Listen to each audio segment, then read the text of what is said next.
Good morning, Rise and Freedom. I'm Austin Peterson. You're watching and listening to the Wake Up America show at wakeupAmericaShow.com. We're grateful and glad to have you here. Nice to see you. We got featured the very front and center of Rumble.com. Hell yeah. Big ups to Rumble. Remember, when you click that like button and you subscribe to the channel, you're not only supporting me, maybe you only like me just a little bit, and that's okay, but you like Rumble a lot, the free speech platform for people like you and I who believe in freedom. So click like and subscribe. How about today we do it for Rumble.com? We appreciate you very much. All right, well, punk rock politics, anarchy in the GOP. Yes, you never thought you'd see the day. Everybody's freaking out. Mark Levin says that these are anarchists, these people who voted with the Democrats to joust former Speaker of the House, Kevin McCarthy. They're running around, dogs and cats living together, mass hysteria. What movie is that quote from?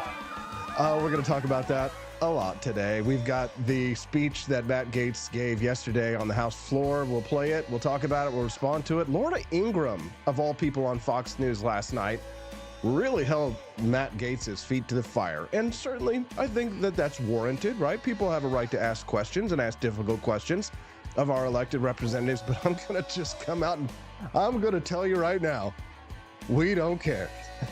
We don't care. Call us anarchists. Call us insurrectionists. Call us whatever name you want. Call us racist, sexist, misogynist, homophobic. Call us bigoted. Call us insurrectionists, whatever. Call us anarchists, whatever you want. Just don't call me late for dinner, baby. We're going to get a new Speaker of the House. And you know what? AP says yay. I've already gotten nominated for Speaker of the House.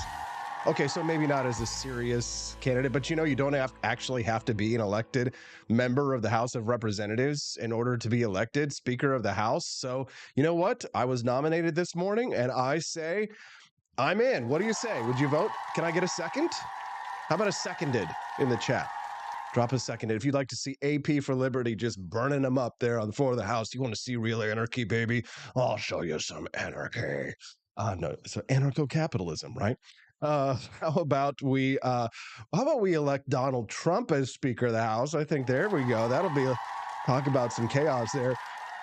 Did you see in his court trial yesterday that the judge will be joining us on the show today, but did you see that the judge in that case, there's only one, the judge, but the judge in the case where Donald Trump is fighting over the valuations of his properties, needlessly, in my opinion, but apparently has issued a gag order against Donald Trump because Trump said that the female prosecutor in this case is Chuck Schumer's girlfriend. Oh, sometimes you got to laugh to keep from crying. Why can't we be in a good mood when we're on the Wake Up America show? We absolutely can. What's on your mind today? Don't forget, you can always text the show and let us know what's going on in that head of yours. Send us a text at 573-319-1586. Again, you can text the show 573-319-1586. Q Faye is already in. She says, or he says, I don't know, says DJT for Speaker, Donald Trump. I would love to see it. Because I know there was a big collective wailing and gnashing of teeth amongst the establishment and the intelligentsia yesterday, calling them anarchists and saying this doesn't do us any good. They should be focusing on this and not that. But you know what? I got to say, just a little bit of chaos and we're all, they're all running around screaming with their heads cut off. No! How could they do this? And I'm sitting over here looking at Kevin McCarthy's record and saying, let's take a look at his voting record. Votes to spend money in Ukraine. Doesn't vote to take us off of continuing resolutions. Votes with the Democrats a large majority of the time. Isn't helping any of the January 6 political prisoners. Doesn't release the January 6 audio tapes. It goes on and on and on ad infinitum. But, while I do agree with Mark Levin on quite a lot of things, I was a little disappointed to see and hear him yesterday saying things like this. Larry, I have to say this. So why are 11 Republicans helping the most diabolical party in the United States of America? Yeah. Why are they joining with the Progressive Caucus and the Marxists in the House of Representatives who hate this country to do what they're doing today? They are basically 11 demagogues who want you to believe that all these things that have been passed in the House, they haven't taken effect. So why aren't they focused on the Republican leadership in the Senate? That's the problem. That's number one. Number two, they talk about a $33 trillion debt. I was talking about this all through the pandemic, that nobody's talking about the debt, including Matt Gaetz, who never talked about the debt. I don't remember. See, this is a lot of whataboutism, right? But at the end of the day, like these people, they're not angry at people like Matt Gaetz for not talking about the debt. They're angry for disturbing the waters. They're angry for the people turning against members of their own party who, in my opinion, deserve to be turned against. For example, this is the new interim Speaker of the House, for example, and I love this tweet from Colin Rugg. He says, interim Speaker Patrick Mahenry aggressively slams the gavel as he and other 200 Republicans fume over Kevin McCarthy's ousting, right? And I'll read the rest of the tweet in a second, but watch this. This is like, these are adults having temper tantrums. Chair declares the House in recess, subject to the call of the chair. Shut up, nerd. Okay, so look at this. This is an adult, okay? This is supposed to be somebody that is an elected representative of the people, someone who is mature, someone. This is good. These are the people who were told who are to be trusted with governing, not Matt Gaetz and the Chaos Caucus, not good people like Nancy Mace and others who voted against this, but nerds like this. Look. Okay, first of all, that's probably the hardest he's ever hit anything in his life, this little tiny nerd here. But I love this tweet from Colin Rugg. He says, where was this anger as millions of migrants poured over the southern border? Where was this anger as U.S. debt rises over $33 trillion? Where was this anger when the FBI rounded up Trump supporters and threw them in prison? Where was this anger as the justice system tries to take out Biden's top opponent in 2024? They sit back and do nothing as our country burns, but they fume when their speaker Chair buddy declares loses the House his in role. recess, subject to the God call bless you, of the Colin chair. Rugg. Thank you. Oh, no, they got rid of our precious Speaker of the House. They caused a little bit of disorder in our precious House of Representatives. Let's hear from the man And when it comes himself. to how those raise money, I take no lecture on asking patriotic Americans to weigh in and contribute to this fight from those who would grovel and bend knee for the lobbyists and special interests who own our leadership, who have, boo all you want. Yeah, they're booing him. Because he's calling out the lobbyists of the special interests. They're booing him because he stands in the way of the money train, the gravy train going to Ukraine. All of your taxpayer dollars.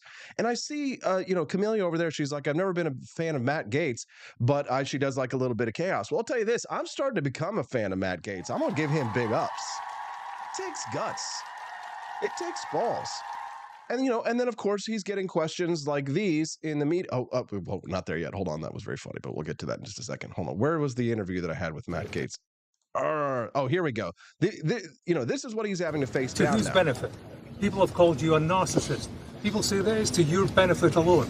Is it to the benefit of you and to Donald Trump? It's the benefit of this country that we have a better Speaker of the House than Kevin McCarthy. Kevin McCarthy couldn't keep his word. He made an agreement in January regarding the way Washington would work, and he violated that agreement. We are $33 trillion in debt. We are facing $2.2 trillion annual deficits. We face a de-dollarization globally that will crush Americans, working class Americans. Kevin McCarthy is a feature of the swamp. He has risen to power by collecting special interest money and redistributing that money in exchange for favors. We are breaking the fever now, and we should elect a speaker who's better. Yeah. God bless you, Matt Gaetz. Chair. Meanwhile, his opposition. Oh, you got rid of our precious speaker. Chair. Oh, look at this nerd. I want to throw him in a locker and lock him in. Don't you just want to give this guy the biggest swirly ever here? I wasn't even a bully in high school, but this brings out my bully vibes. Look at this. You can tell, he probably almost broke his wrist hitting that gavel so hard. Chair. Look at this. Watch this again. Chair. Somebody needs to make a super cut of it. Just look at this. Oh, they got rid of speaker. Let me show you how mad I am. Oh my God. I hit it as hard as I can. Look, Kevin McCarthy, I'm your friend. Oh. Yes. Johnny Freedom says Gaetz is a freaking patriot with brass balls. Hell yes. No, Matt Gaetz was getting some tough questions last night on Laura Ingraham. Before we play this clip, click that like button and subscribe to the channel if you're a freedom lover, just like all of our friends over there on the Wake Up America show who are joining us. 1,200 people live. One-stop shopping for all freedom-loving patriots here in the morning. If it's your first time here, you got to click that subscribe button. Why don't you click that subscribe button and then send me a text? Here's what I want you to do. I want you to put that phone number and just program it into your phone so you don't have to remember, and just be like AP for Liberty. Then you can hit me up anytime, night or day, and I'll respond to your text messages at 573-319-1586. Again, you can text the show anytime, Monday through Friday, or pretty much night or day, 7 days a week, anytime, even on Christmas Day. I might even respond to you at 573-319-1586. Gaetz, who has voted 11 times for candidates other than McCarthy. Congressman, great to see you tonight. I love seeing you, by the way, with Congresswoman Jayapal. What were you talking about there? I love seeing that video. Any scoop you can give us? That was funny. I'm like, what are they talking about? My conversations with Democrats have largely been about making sure that they don't leave the floor for dinner or fun. Oh, no. I'm sorry, guys. This is the wrong video. I've got it stashed away. I'll get it in just a second. Probably the funniest meme that came out of the speaker jousting yesterday was this one here. And I just love it because Chris Burtman posted it first, where he asked the question, what in the world is going on here? And here you see Matt Gaetz. And look at this. She thirsts. Right, Ilhan Omar is watching Matt Gaetz. You know what it is? It's just conservatives, libertarians, we're just sexier than Democrats. You know what it is? Ilhan Omar, she's looking at Matt Gaetz like she's looking at her brother here, you know? Yeah, boy. I love it. A little bit of chaos, a little bit of anarchy in my GOP. I'll take it. I got to say, I think that it's fun as hell. And then you got Mark Levin, and he's so mad, and he's pushing out fallacies of whataboutism. Republicans going to the fore, blasting the Republican administration for the outrageous spending under camouflage of the pandemic. But today they get on the floor and they're going to save the country. Jefferson talked about the tyranny of the minority. He also talked about the tyranny of the legislature. He also said we should have a GD revolution every 20 years, Mark.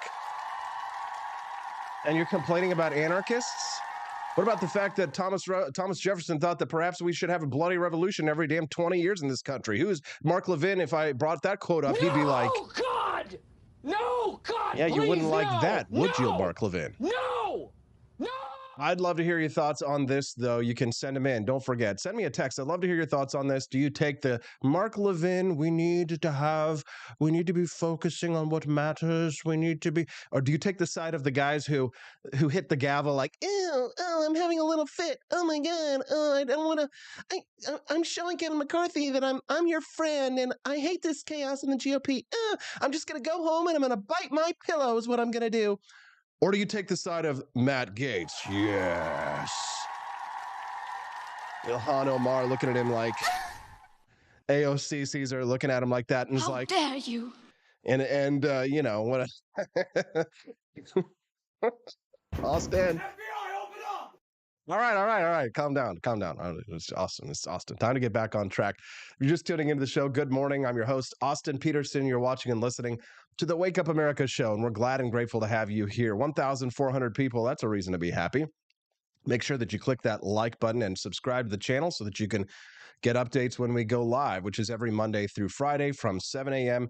to 9 a.m. Central Time. And when you click that like button, you're helping us to spread the message of economic freedom and personal liberty. So if you're all about limited government, economic freedom, personal liberty, then do me a favor and click that like button and subscribe to the channel. And again, you can always text the show at 573-319-1586. Again, 573-319-1586. All right, let's hear what Speaker Gaetz, wouldn't that be nice?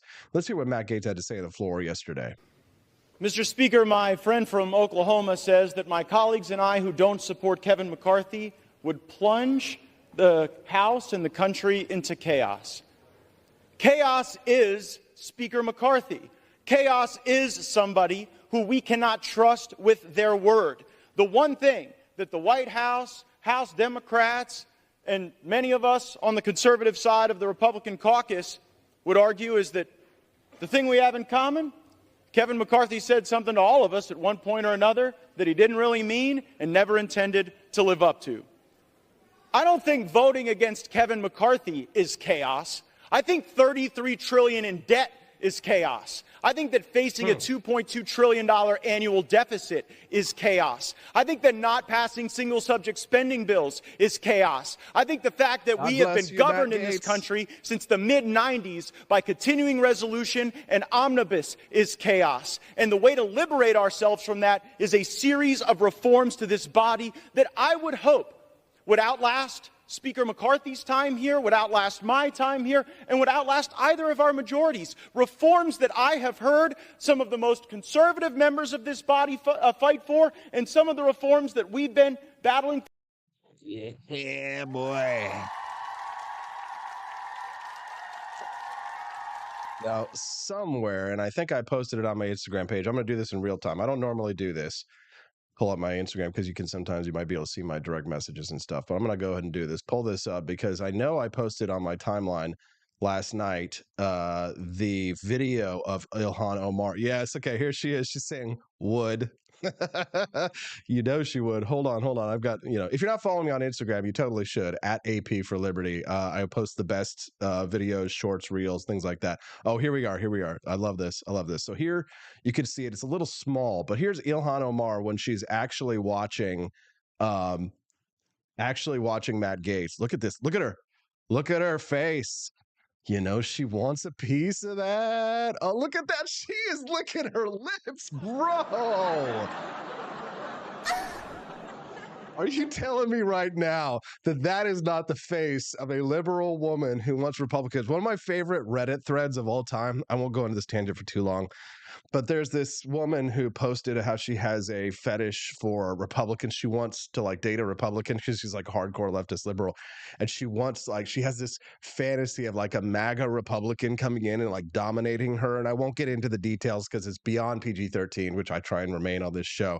But you just got to know. I mean, are there any conservative men out there or libertarian men who have dated a liberal woman and you just you could just tell that you were nothing that she had ever been with before because your toxic masculinity was oozing out of your pores, and she had only ever been with these beta boys, the type of guys who hit the gavel. Hold on, where's my gavel? Where's my gavel? The only type of men that types like Ilhan Omar have ever been with are guys like this. Oh, no, I'm going to bite my pillow. Oh, please, may I kiss you? Please, may I love you, princess? Oh, may I do anything for you? And look at her looking at Matt Gaetz here. She's like, God damn, it looks good. It looks so good. Look at her licking her lips. It wasn't just one little isolated incident. She's looking at Matt Gaetz like he's a real man. That's right. That's right. There we go. Roger Hirschline says, troll alert, troll alert. What are you talking about? I have no idea. You can send us a text today on the show at 573-319-1586. Blue Trike says, get you a woman that looks at you like Ilhan looked at him. I mean, no joke. Look at this. I mean, she is thirsty lady there. All right, shall we get back to the news? I think we should. Don't forget to click that like button and subscribe to the channel if you are enjoying the content. One listener texted in, says, happy to have found your show. Greetings from Pittsburgh. Yo, what's up, Pittsburgh? Nice to see you. One listener texted in, said, good riddance to McCarthy. We shouldn't have to choose between accountability and proper governance. Go Florida, man. FYI, not Yoda here. Good morning, not Yoda. Nice to see you, brother. Not Yoda, our friend from Pittsburgh. You love to see it. 1,500 people, 1,600 people. The numbers just continue to grow. Rumble.com has been so good to us. Why don't you click like and subscribe at minimum for Rumble? How about it? Thank you very much. Yeah, and Fox News host Laura Ingraham, she went and pressed Matt Gaetz last night. She says, Congressman, we've already established tonight, I've been doing this with all due respect. You're a young guy. She says, I agree with you on the issues, right? The continuing resolutions and the spending. It's a nightmare. You don't have the margin, she says, to get from A to B to C. I categorically reject we don't have the votes, Gaetz responded with after he questioned if Ingram had started working in the politics at the age of 3, as she was asking the question. Ingram had worked in the Reagan administration, though. So Ingram asked, how do you get closer to all of these things that are legitimate concerns when you still have a Senate that says no can do? She says, I mean, you've got several senators who are actually completely on the other side of a lot of these issues you still have to contend with. How do you get to your nirvana points, which are the conservative holy grail points of governance, the way where you're going? Well, here's the thing, Laura. You don't do it by continuing to bow down to what the Democrats want. You don't do it by continuing to back down. You do it by throwing some sand in the gears. You do it by grabbing a big giant monkey wrench and shoving it in the machine so that the machine can no longer turn until the time comes when you are in power and you can't enact your agenda. That's what the Democrats do to us every single time. They induce chaos. Listen, I'm not praising Jamal Bowman here, okay? But let me tell you something. That took guts. He's stupid, but it took guts for Jamal Bowman to go and pull that fire alarm, right? Because you know why? What that showed? It showed me the Democrats have the courage of their convictions, right? This is it. And what Matt Gaetz did is the intelligent and civilized way to do what Jamal Bowman did. Because here's the thing. We've got a problem in our own party. We've got a problem. It's not just rhinos, right? Republicans in name only, because who the hell knows what that term even means. Libertarian Republicans like myself who believe in freedom and limited government or anti-slavery, and that we're called rhinos all the time, right? So who are the real Republicans? The Nikki Haley types, the George W. Bush types, right? The neocons, the ones who want endless war, the Bill Kristols of the world, are they the real Republicans, right? Donald Trump, who just recently became a Republican in the last decade, right? The populist Republicans, are they the real Republicans? The conservative Ted Cruz types, are they the real Republicans? Am I the real Republican, right? Who's the rhino, right? So I don't like to use terms like that. But what I will say is this. When it comes to what the party itself should believe, like there's what the platform says, and there is what people like you and I make it, and what people like Matt Gaetz and others make it, right? And it's only going to be what we want it to be if we're willing to show up and we're willing to fight. And that's why. So here's the thing.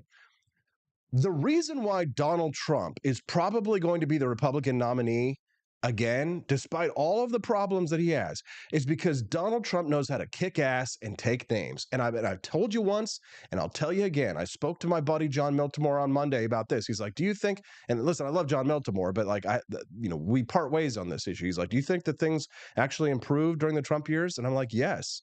Yes, hell yes, they did. Because I'm not bothered by things like mean tweets. Do you understand? Mean tweets do not bother me, okay? And I keep telling my friend Camellia this all the time. We are not going to nice our way to freedom. Do you understand what I mean when I say that? Do we need people that are diplomatic, right? Do we need our Thomas Masseys to question perhaps, before we jump in, right? It shouldn't be ready, fire, aim all the time, right? You don't always go off half-cocked.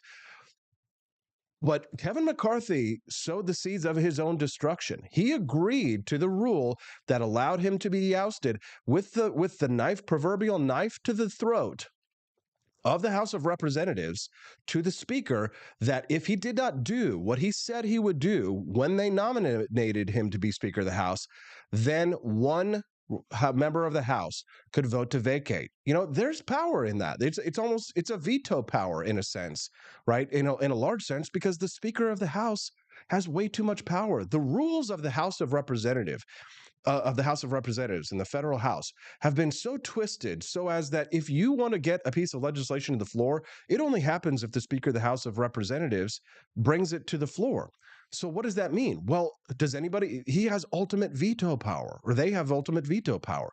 So what does that mean? Well, that means that there needs to be a check and a balance against that veto power, just like the three co-sovereign branches of government that we have. There are checks and balances.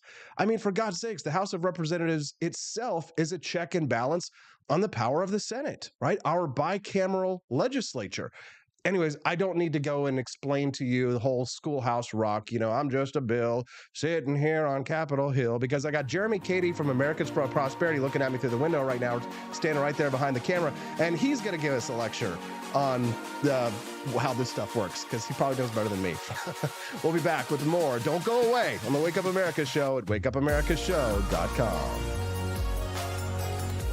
Snow Goose Lodge in Jamestown, Kansas, your home away from home. Choose the comfort and privacy of our individual rooms, each equipped with its very own locking door and en-suite facilities. Or bring the whole family and make memories in our communal space. Snuggle up on our plush recliners or share a meal around the dining table that comfortably seats 8. Our kitchen is armed with everything you need, from a microwave to a full-size fridge. For a bird's eye view, book the Eagle's Nest. Enjoy the privacy, storage space, and its very own toilet and shower. For just $450 a night, reserve the entire lodge. Perfect for reunions or retreats, accommodating up to 8 guests. And remember, Snow Goose Lodge is a haven for kids and dogs alike. So bring the whole family. Book your stay now and get 20% off your first booking using the code WAKEUP.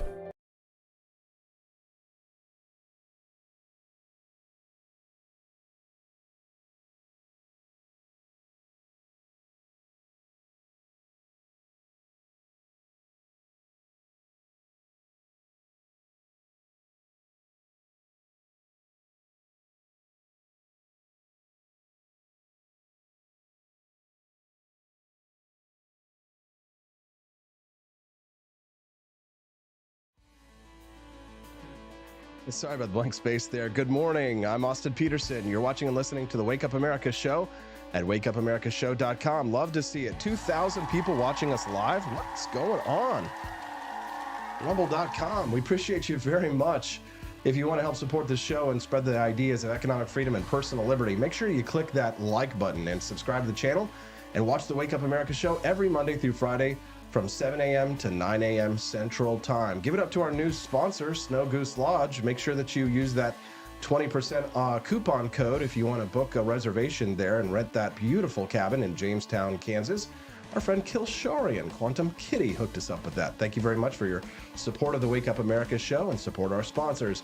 And visit snowgooselodge.com. Use that code WAKEUP for 20% off. All right, well, chaos in the GOP, anarchy in the GOP. You love to see it. You know, this guy who just walked in to the studio right now, we've been friends for quite some time, and he's very respectable, very decent. You can tell by the way he dresses versus the way I dress. He's Jeremy Cady of Americans for Prosperity. Good morning, Jeremy. How you doing? I am doing great. Thank you for having me. Good to see you here. Mark Levin says that these are anarchists in the GOP. How would you respond, Mark Levin? You know, I've been called an anarchist before. So, you know, I wouldn't necessarily call it anarchy. Obviously, you know, the term chaos has been thrown out quite a bit. And, you know, was it the correct decision? Was it the right thing to do? I think that's up for debate. I think right now what Americans want, they want cuts in our spending. They want to get that under control. They want to find avenues to reduce, you know, all this inflation that we've been dealing with. You know, we talk about inflation going down, but prices themselves haven't gone down. They're just increasing at a slower rate right now. So I think we definitely need to make sure that we're working on that. And then, you know, the other big thing that keeps popping up too is the border security. And I think, you know, I think there is the other side of this that somehow, you know, we've got 45 days to get another budget done. You know, this is only a continuation measure that was passed this last week, and we got 45 days. I think they've only got 16 legislative days in there. So now a week of that's going to be spent on finding another speaker to get that done.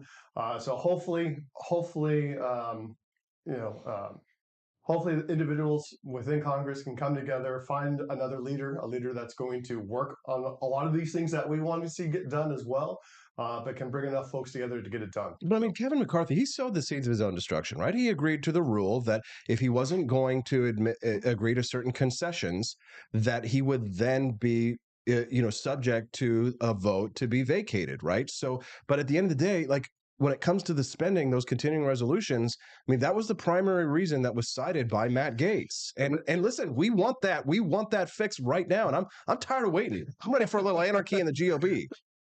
Disagree with that. I think right now, and I think Senator Schmidt, actually on his Twitter timeline, posted a fantastic video earlier this week on a lot of the brokenness. I think Chuck Schumer threw down a budget bill with less than a day for them to review on a lot of the spending that Schumer wanted, but none of the spending, you know, again, dealt with any of the border stuff or anything else. A lot of the priorities that I think a lot of Americans have. So fully 100% agree with you that the budget process in Congress right now is absolutely broken. It's interesting. They actually have a vote on how to spend it, and then they have a secondary vote to then fund that spending that they've passed. And so they put a lot of hurdles, and I think ways to hold Congress hostage to make sure that different political adversaries can hold things up to try to get what they want out of it. But at the same time, though, you're right. We need to figure out a way to do a budget responsibly, to cut spending, but then also focus on those issues that I think Americans find most important right now, which, you know what, that's putting gas in your car and food on your table. I'm in favor of Donald Trump for the next Speaker of the House. How about you? I think, I don't know. I think... Don't you, I don't know me. Don't you, I don't know me, Jeremy.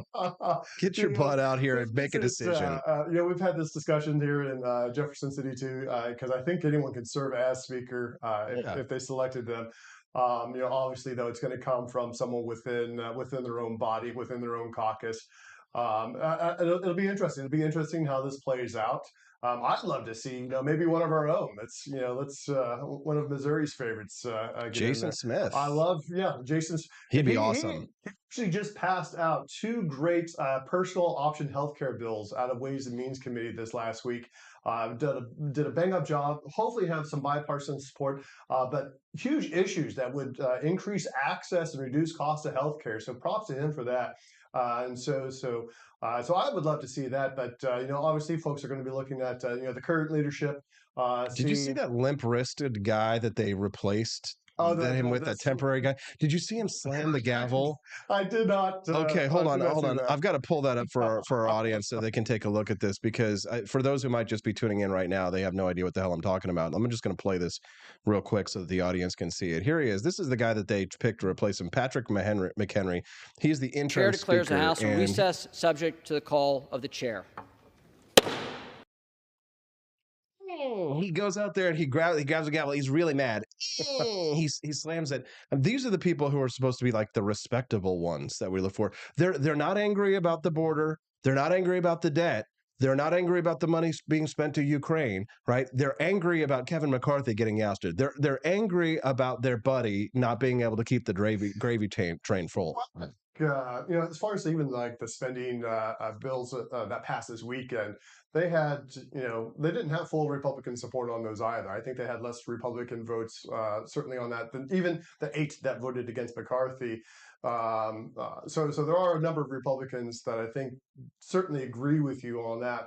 But at the same time, I think the point could also be made that they relied more heavily on Democrats for the vote yesterday than they did even on the spending bills over this weekend. So again, it's just a continuation. We've got 45 days to get some of these budget items fixed. But at the same time, though, we need to be pushing back against the Biden administration. And I'm hopeful that dude, he's the funny thing is about the Biden, the Democrats are own worst enemies, right? Biden is flailing. I mean, he's falling asleep during every press conference, shaking hands with people who aren't even there. I mean, at this point, I saw Bill Maher last weekend was saying it's time for him to step down. Cenk Uygur of the Young Turks wrote an article in Newsweek calling for Biden to step down. His approval ratings at historic lows. No president has been reelected with this historically low approval ratings. At this point in time, we just need the Republicans to not snatch defeat out of the jaws of victory. Am I right? I mean, well, and that's the thing that and that's even regarding the vote from yesterday. Right now, all Republicans have to do is put forward a sane proposition that Americans would align with, and it's going to be it's going to be Trump. That's it. It's going to be Trump. That's. He has a lot of support across the nation right now, and I know that you guys like DeSantis, but it's and I like DeSantis too, and he's definitely my top 3. But I also have to we have to deal with the world as it is at some point, right, and deal with reality. No votes have been taken. Perhaps there will be a miracle that will occur. I kind of like Vivek Ramaswamy, to be honest. And I've made a pledge on this show. I've never worn a MAGA hat, okay? I have my own version, which is the Make Taxation Theft Again hat that I like to wear, and we do sell at apforlibertyshop.com. Nudge, nudge, wink, wink. But I've made a pledge that if Trump picks Vivek Ramaswamy to be his VP, I will put a MAGA hat on for the first time on this show. That is my pledge. Do you like Vivek? I like some of the things that he says. A lot of his positions, yes, and so I think some of what he does is a little bit fresh. I think also though that I think you can also see some of his inexperience in government a little bit whenever he's speaking. And so yeah, so I'm, I think Vivek would do better than Biden, that's for sure. That's without a doubt. Who else is going out there saying that we need to fire 1 million federal employees? Right? I don't hear Donald Trump saying that. No, right? no, We can do that too now. Fire. I don't think we have a million workers. Fire them all. Yes. If you're just tuning into the Wake Up America show, good morning. I'm your host, Austin Peterson. Nice to see all 2,100 of you joining us here live right now. That's more people than used to watch the entire show 2 months ago who are watching us live. God bless you. Click that like button and subscribe to the channel so you can get updates when we go live. Every Monday through Friday from 7 a.m. to 9 a.m. Central Time, the Wake Up America show streams to you the ideas of economic freedom and personal liberty. I'm speaking right now in-house to our buddy Jeremy Cady. He's the head of Americans for Prosperity here in the state of Missouri. We're talking a little bit about the vacation of the speaker, if you will. He was vacated or ventilated. It's historic. Yeah, it's historic. Never happened before. No, this is the first time in history. And I appreciated what Massey had to say yesterday, too, whenever he got up to speak, because I think he had tried to do the same thing with Boehner. But no, this is the first time, I don't know if just political nerds like us, actually, really look at some of the importance of that. But I mean, this is the first time in history we saw history yesterday. Yeah, no, for sure. You love to see it, and honestly, I don't mind a little bit of chaos. I know that there are important things that need to be focused on, but I kind of look at this as like a little bit of the knife to the throat. You know what I mean? That there are repercussions if you don't follow through with your promises. Right? The Republican Party base is not with Kevin McCarthy, right? The Republican Party base as it is more with those ideas of Matt Gaetz, right? The more with the ideas of Nancy Mace, for example. She also voted to vacate Kevin McCarthy, and she's much more of a reasonable character, less of like what people might consider to be a blowhard, right? And listen, I know Thomas Massey was out there calling shots, and he calling balls and strikes and saying, there could be some negative repercussions to that. And I listened to Thomas Massey, but Thomas Massey isn't always right. Mm-hmm. And I didn't agree with Thomas Massey on his vote to raise the debt ceiling, for example, right? And so I'd like to see more fire and brimstone from our representatives like Matt Gaetz, who have the guts to take a risk. Because here's the thing: he's taken a risk. He's got a knife to his throat as well. Because I'm pretty sure he's also being investigated by the House of Representatives as well, and they're trying to expel him. And a lot of that's political motives. Remember that the kid that that was in the wheelchair that said that the Republicans were having the gay cocaine orgies in DC? Oh, yeah. Okay. Yeah. I believe him. And I think that the reason why they got him out here, let me put my Alex Jones tinfoil hat on. I think the reason why they've worked so hard to eject him is not because they were embarrassed by the fact that he was making these things up, but it's because I used to live in Washington, D.C., and I know that the Republicans and the people out there in power are having gay Republican cocaine orgies. I know that they're doing that kind of stuff. That's Tuesday on Capitol Hill. You know what I mean? They don't want anybody pulling the curtain back on the Wizard of Oz. You know it. I know it. Everybody knows it. Am I wrong? I think there's a lot that goes on in D.C. that, we have the same issue here in Jefferson City. You know what I mean? Whenever people are off the floor. But at the same time, though, I think what we need to be focusing on again is how do we make America great again? How do we make sure that we're getting Americans what they want, reducing those costs, protecting our freedoms?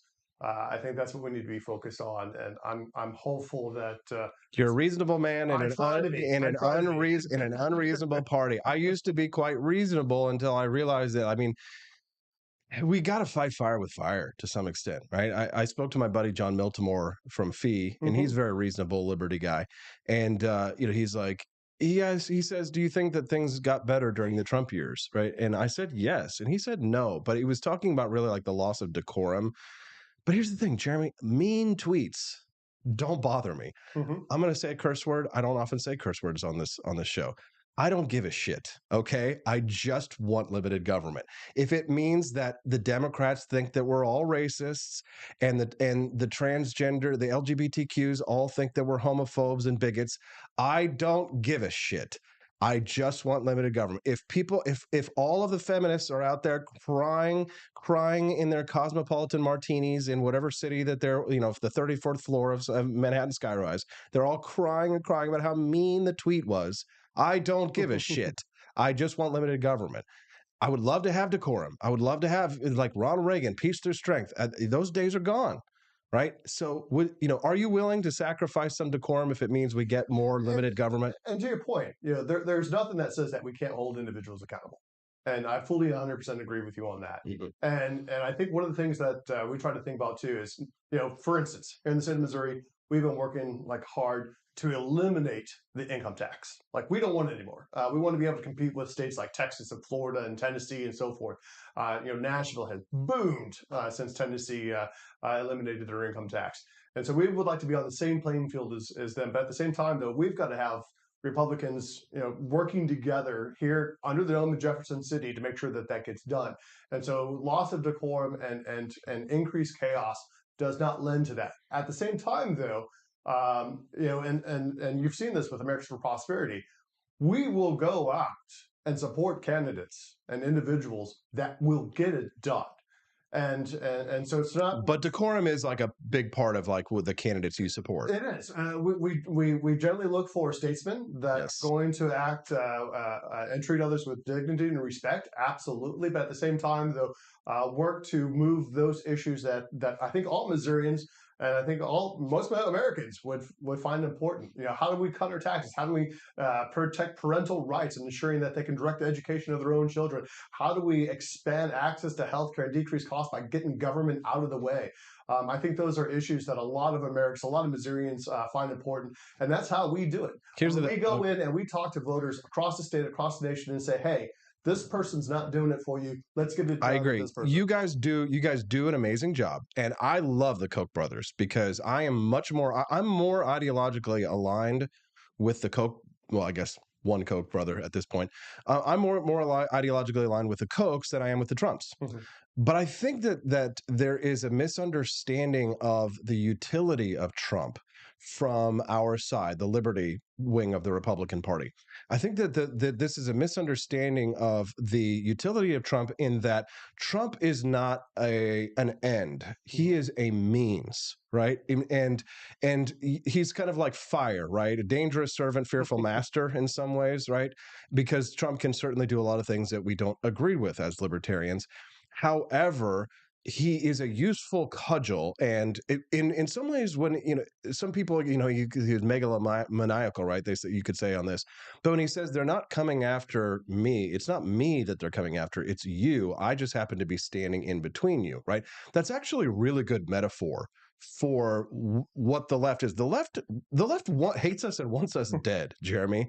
They want us dead. They call us Nazis, okay? Jamal Bowman, after he pulled that fire alarm the other day, turned around and says that the Republicans need to be focusing on the Nazis in their own party, right? The guy who got murdered the other day in Philadelphia, this journalist, right? This leftist activist journalist guy, was famous for calling us all Nazis. When you say and saying that we should punch Nazis, right? They've legitimized violence, political violence against people like you and I. Mm-hmm. We are classical liberals and libertarians is as far from a Nazi as you can get. They don't give a shit. Okay, we're all Nazis to them, right? They've declared war against us. Violence has been legitimized against us. If Donald Trump hurts their feelings and makes some little girl feminist cry and some boys who think they're girls cry, right? And makes Democrats like Jamal Bowman, who are race baiters, cry, good, right? They without some measure of level of suffering against that or the other party that Donald Trump brings, no change will happen. No, change doesn't happen without pain.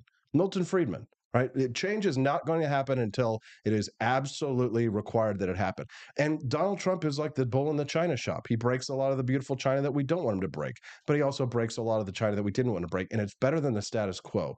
That's my opinion. And I bet, I hope that when he becomes a nominee, if he becomes a nominee, that you guys will get on board because it's going to be chaos. It's going to be fun, Jeremy. Listen, we're running out of time here at the very end. I do have to say thank you to Burnt Toast Space Girlfriend. She dropped $10 in the tip jar. Thank you, Burnt Toast Space Girlfriend. She says, in all honesty, will jousting Kevin change anything? I'll let you answer that question. Will it change anything? I guess that depends. Depends on who becomes the next speaker and how they lead in the Missouri House. So, or not the Missouri House, but in the U.S. House. Yep. Where can people follow you online, Jeremy? Jeremy Cady on Twitter. Okay, there you go. Jeremy Cady on Twitter of Americans for Prosperity. Thanks for coming in joining us for a little bit of chaos today. All right, when we get back, we're going to speak to Judge Napolitano at 8 a.m. Central Time. You don't want to miss Judge Knapp's take on the speaker chaos situation, as well as the gag order issued against Trump for calling the prosecutor in this case Chuck Schumer's girlfriend. It's going to be a great show today. Don't miss it on the Wake Up America Show at wakeupAmericaShow.com.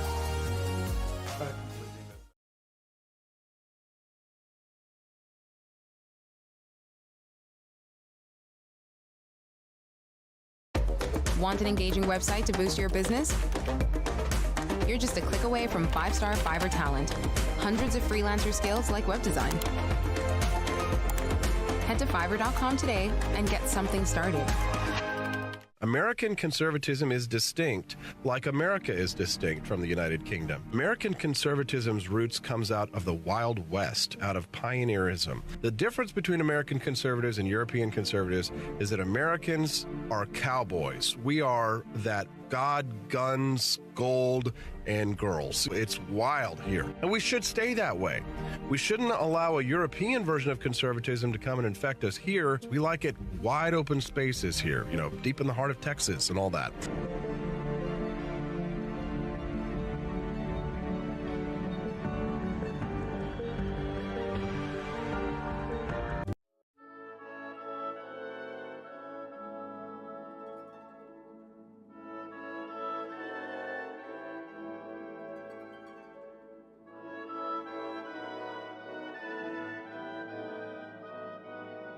Hey there, it's your favorite Vice President Joe Biden. I wanted to talk to you today about the Wake Up America show, the best source for all your political news and commentary. But before I get started, let me just make sure I have all my notes in order. Okay, where was I? All right, the Wake Up America show. It's a great way to stay informed and make your voice heard. Boy, what was I saying again? Oh, right.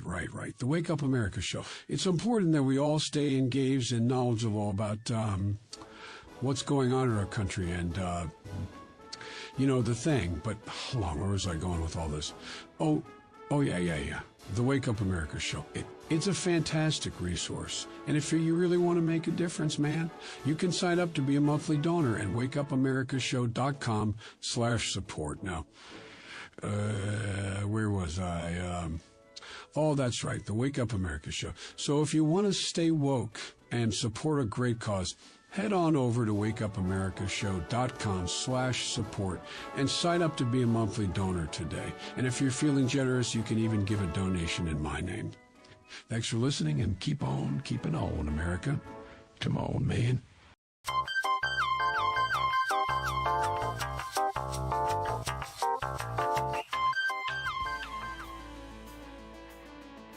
Good morning, Rise and Freedom. I'm Austin Peterson. You're watching and listening to the Wake Up America show at wakeupAmericaShow.com. Phew! How you feeling today? Feeling a little sweaty. I'm glad to have you here. I love seeing all of the comments over there at rumble.com. We appreciate you very much. If you're commenting and you haven't clicked like yet, what for? We could really use it. Help us to spread the message of economic freedom and personal liberty. When I've got 2,486 people watching and it's climbing, I know I'm doing the right thing. So do us a favor and give back to the freedom community by clicking that like. And if it's your first time here, and I imagine that for the thousands and thousands of you who are watching, it probably is your first time here, then don't forget to subscribe before you leave the show today. You can also text us in and let us know what's on your mind at 573-319-1586. That's 573-319-1586. One listener texted in, says ROCK in the GOP. Very funny. It's ROCK in the USA, my man. Another listener texted in, says ostensibly representatives, I love that word, ostensibly, Representatives should be able to represent their constituents without some demi-executive dictating what gets a vote. Amen. Thank you, Quest. Kim McCurry, her mind is somewhere else this morning. She sent us a text.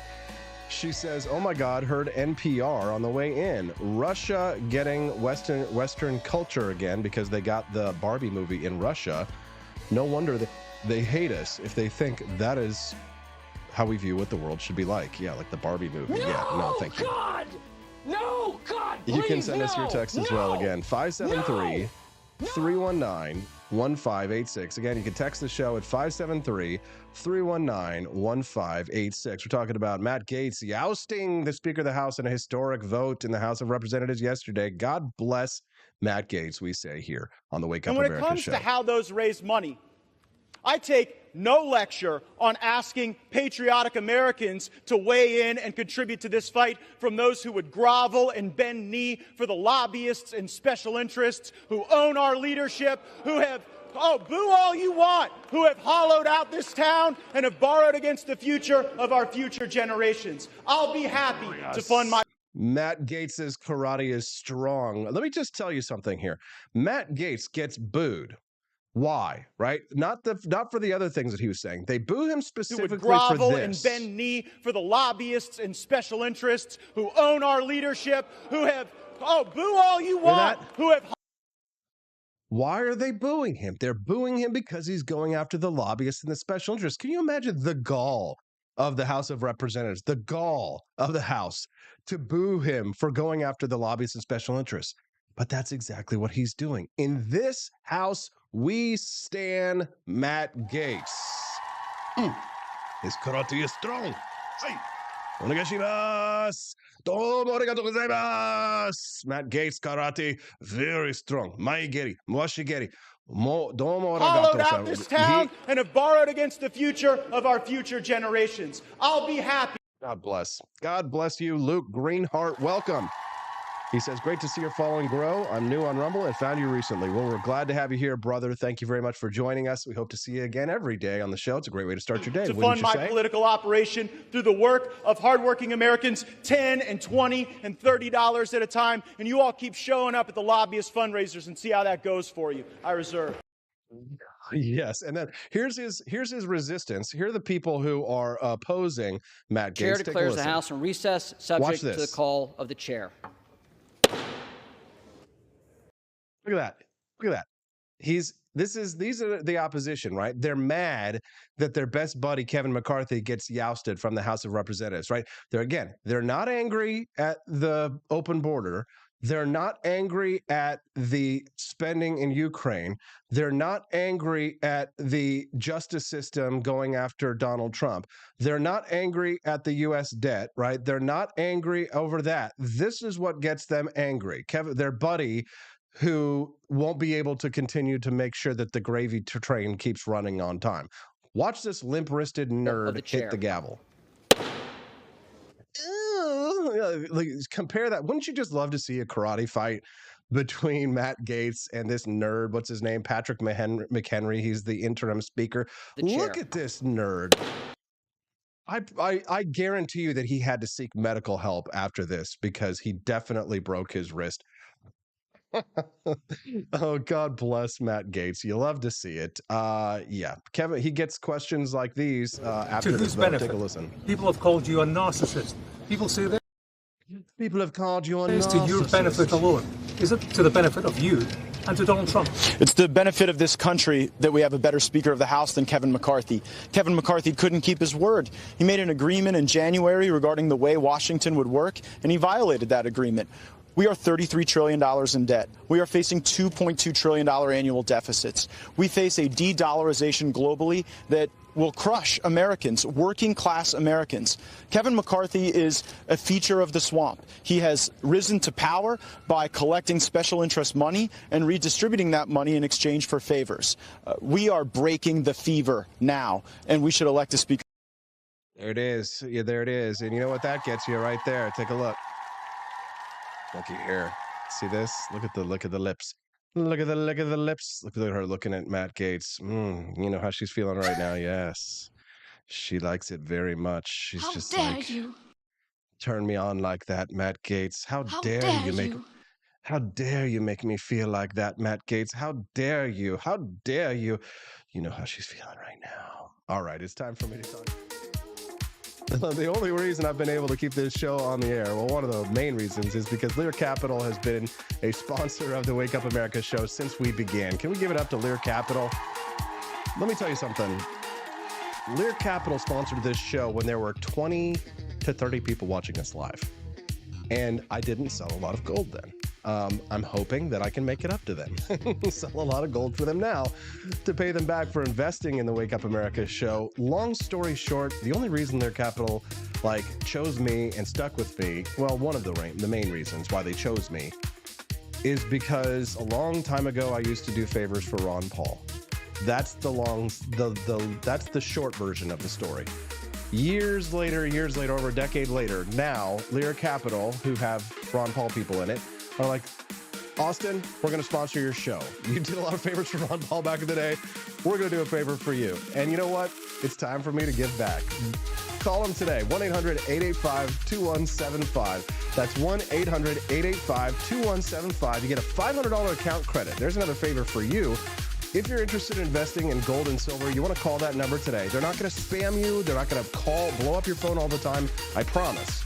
Call them at 1-800-885-2175. Do the little dance, do the monkey dance, 1-800-885-2175. It's a great way to secure your financial future. And my friend over there says you can't eat gold, get water, and dehydrated food. Get both, right? I like to diversify my portfolio. Get some guns, get some ammunition, get some dehydrated food and water, get some gold and silver, get a nice portfolio in the stock market, buy some bonds, buy some treasuries, get some real estate. It's good to have a little bit of everything. Do you have gold in your portfolio? It's a great way to hedge against inflation. Call them today, 1-800-885-2175. That's 1-800-885-2175. All right, well, when we get back, Judge Napolitano's in the house. Here comes the judge. We're going to talk to him about the speaker fight in the House, what his take is on it, on the gag order that was put on Donald Trump because he called the prosecutor Chuck Schumer's girlfriend. It's friggin' hilarious. We'll talk about that when we get back on the Wake Up America show at wakeupAmericaShow.com. Vast expanse of time, a year might seem like a mere moment, but oh, what a year it's been. In September 2022, Austin and Stephanie Peterson embarked on a journey to wake up America. They began humbly, with just 20 souls tuning in, learning, listening, and though challenges arose, like the looming shadow of YouTube demonetization, their spirit never waned. And now, thanks to you, thousands rise with the sun to join them, to listen, to engage, to be a part of a community. So here's to you, and to Wake Up America, for memories shared, for friends made, for the journey ahead, and for never, ever forgetting to rise and freedom. Happy anniversary. I'm Donald Trump, and I approve this message. Believe me, Austin Peterson is the best. He's got the greatest Wake Up America show I've ever seen. Whenever I tune in the mornings and watch the live stream, let me tell you, he has got the absolute best content. I love his guests. It's just a total blast to watch, and I highly endorse and recommend the Wake Up America show. It's terrific, believe me. Halloween is coming. The festival of Samhain approaches, and your lazy butt doesn't have a Halloween costume yet? How can you pledge allegiance to the Dark Lord this year and possibly offend everyone at the same time? Visit the AP for Liberty shop and get your shirt today. The 9 most terrifying words in the English language are, I'm from the government, and I'm here to help. So grab your government is scary tee and tell everyone at the party that you're here to help. Other great seasonal items are available as well, so don't miss out. And visit AP for Liberty shop today. That's apforlibertyshop.com.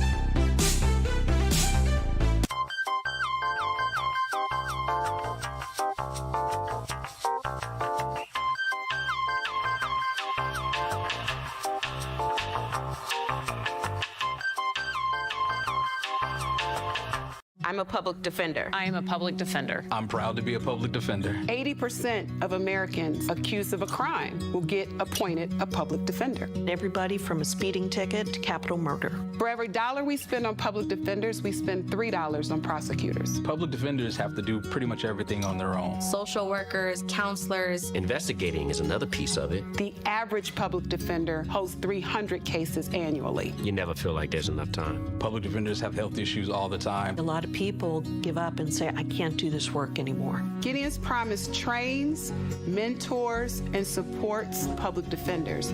There are a lot of people who say that they would not still be public defenders, but for Gideon's Promise. It's fueled me to continue on in this. All right. Well, we came back early from the commercial break because we're so excited to talk together. My good friend, Judge Andrew Napolitano, is the host of the Judging Freedom podcast. You can download it on any of your mobile devices. I highly recommend that you do so. Tune in. It's destination listening for any liberty lover, especially if you want to get caught up on what's happening in geopolitics, specifically the conflict between Russia and Ukraine. But he does talk about a lot of other issues as well, and read his weekly column at judgenap.com. Joining us now, a hero for liberty here in the United States, around the world, and of course, for me personally. Good morning, Judge. Nice to see you again. Good morning, Austin. A pleasure to be with you and with your viewers and listeners. Judge, yesterday, Mark Levin went out on Fox News and says that he called Matt Gaetz and the other Republicans who voted against Speaker McCarthy. He said that they were anarchists in the GOP. He was bringing about anarchy. They should be focused on all these other things, like trying to take control of the Senate, et cetera, et cetera. And then he's making us all look like fools. How do you feel about it? I supported the behavior of the 8 or 12, I forget what the final number was, Republicans who voted to oust Speaker McCarthy. What is the value of having Republicans take over numerically the House of Representatives if they're going to continue to enact, in many cases, word for word and dollar for dollar, the same legislation that Mrs. Pelosi and her crew enacted a year ago? I thought it was a great move, a great lesson, a great moment in history, and quite frankly, about time. I don't want to single people out, but I have to. I was disappointed in the heir to Ron Paul's spot in the House, Thomas Massie, who's a longtime dear friend of mine and one of us, but for some reason best known to him, voted for McCarthy. In terms of Mark Levin, whom I've known for years, I profoundly disagree with him. If the Republicans are going to stand for anything, it should be constitutional government and fiscal sanity, and McCarthy stood for the opposite. God bless you, Judge. Amen. Let's give it up to Judge Napolitano. We knew we could count on him to stand with us. Quite frankly, Judge, I think that the GOP could use a little bit of anarchy in the House of Representatives. But well, I was going to go there. I was going to say, Mark, that is a flattering statement to call us anarchists.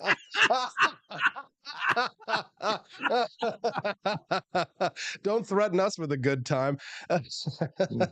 Judge, I was very proud of Matt Gaetz's behavior. I think he was very brave in doing this. And I know that he's also being investigated by the House of Representatives themselves.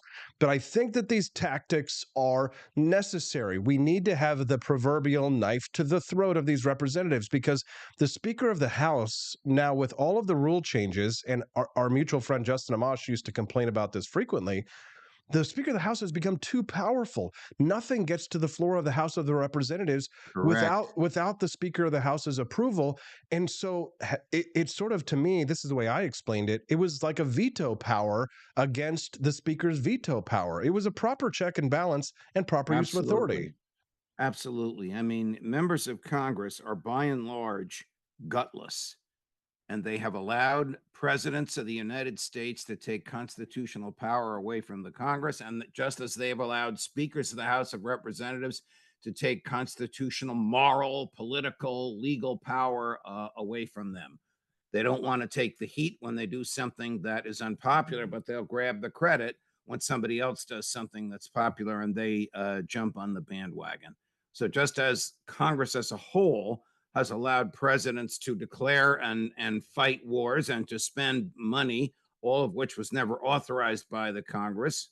Individual parties in the House have allowed speakers of the House to act as mini tyrants when it comes to what's going on there. The House of Representatives is the people's house. You can't even stand up and debate something for more than a minute, 60 seconds, under the rules that they have in the House. I'm not suggesting you should be able to talk forever as they do in the Senate. Maybe you should. Maybe it's better when nothing happens in the government. We have 5,500 criminal laws. Do we really need them writing any more laws every day? Of course not. So the Congress is stymied and nothing will happen this week. That's a great week. Judge, I love it. You just don't hear this anywhere else other than his own podcast, of course. If you enjoy this content that you're hearing from me, your host, Austin Peterson, and my guest and good friend, Judge Andrew Napolitano, don't forget to click that like button and subscribe to the channel here on Rumble. We love to see all 2,000 of your beautiful, bright, shining faces. If we could, maybe you'll be able to see us in person one day.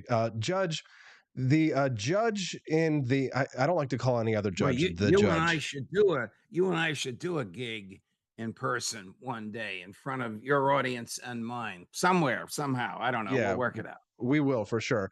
Judge, I want to talk to you about, I don't like to call anybody else the judge because you are the judge, but the judge in the case that Donald Trump is sitting in right now in court has issued a gag order against him after Donald Trump says that the prosecutor is Chuck Schumer's girlfriend.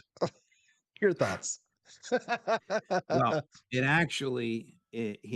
Trump said that the judge's law clerk was Chuck Schumer's girlfriend. So that's the hook on which the judge in the case hangs his hat.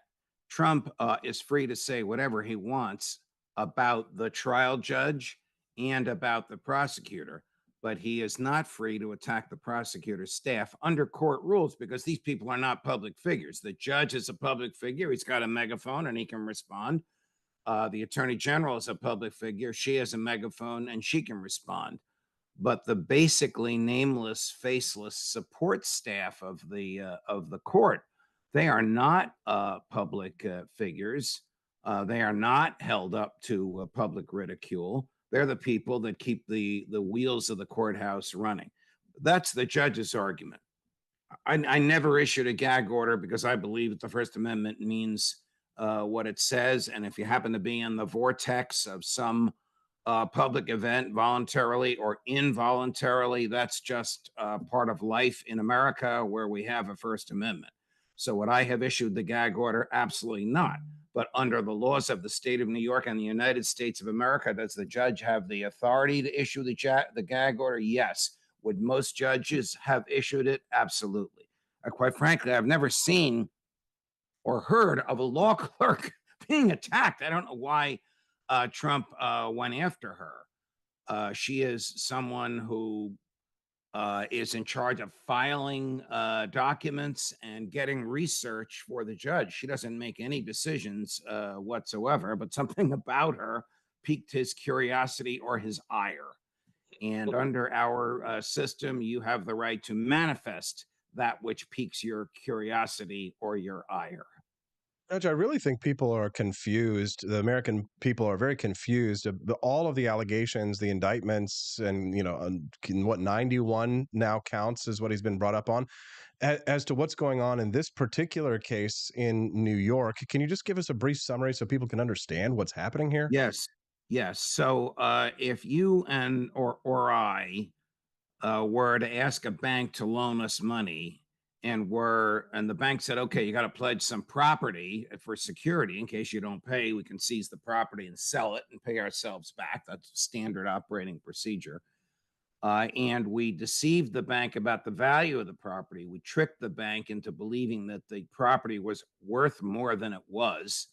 And the bank foolishly accepted that evaluation and loaned us more money than they would have loaned us had they known the true value of it. That's called bank fraud, a material misrepresentation relied upon by somebody else. Here's the second part of the definition: to their detriment.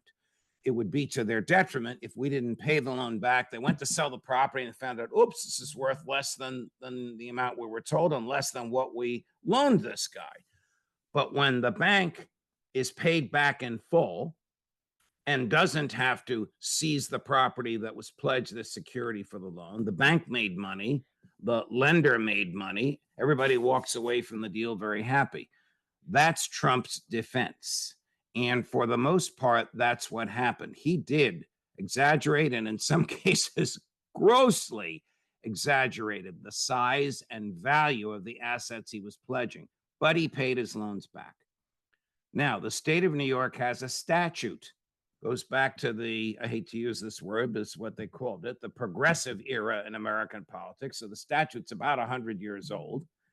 And it says if someone repeatedly engaged in bank fraud and the banks did not sue and the person got away with it, even if there was no harm, the Attorney General of the state of New York can sue the person who perpetrated the fraud for the profit he made over what he would have made had he not engaged in the deceptive behavior. Now, if you look at everything the Trump organization has done in the past 6 years, according to the government, the excess profit derived from tricking the banks into lending more than they should have, because some of those the loan money went directly into Donald Trump's pocket. The excess profit, was over $1 billion. And the state is asking the court to force Trump to disgorge a quarter of that, which is $250 million. Not every state has this statute. Most states don't.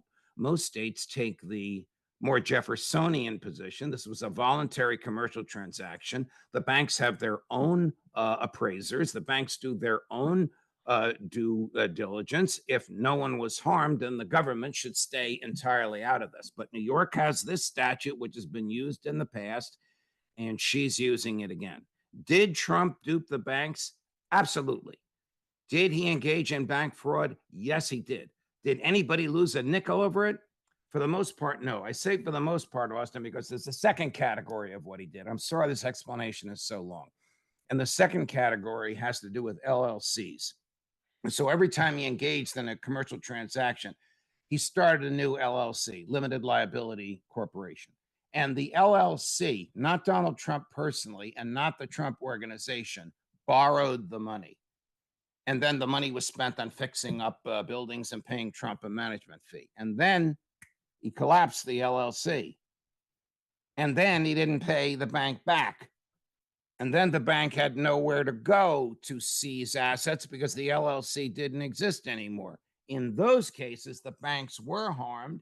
They did not sue. They wrote it off as the cost of doing business. And some of them loaned him money again after this happened. Judge, that's the case in a nutshell. It's a big nutshell. I apologize for the lengthy explanation. No, it's okay, Judge. I'm curious what you think the outcome of something like this might be.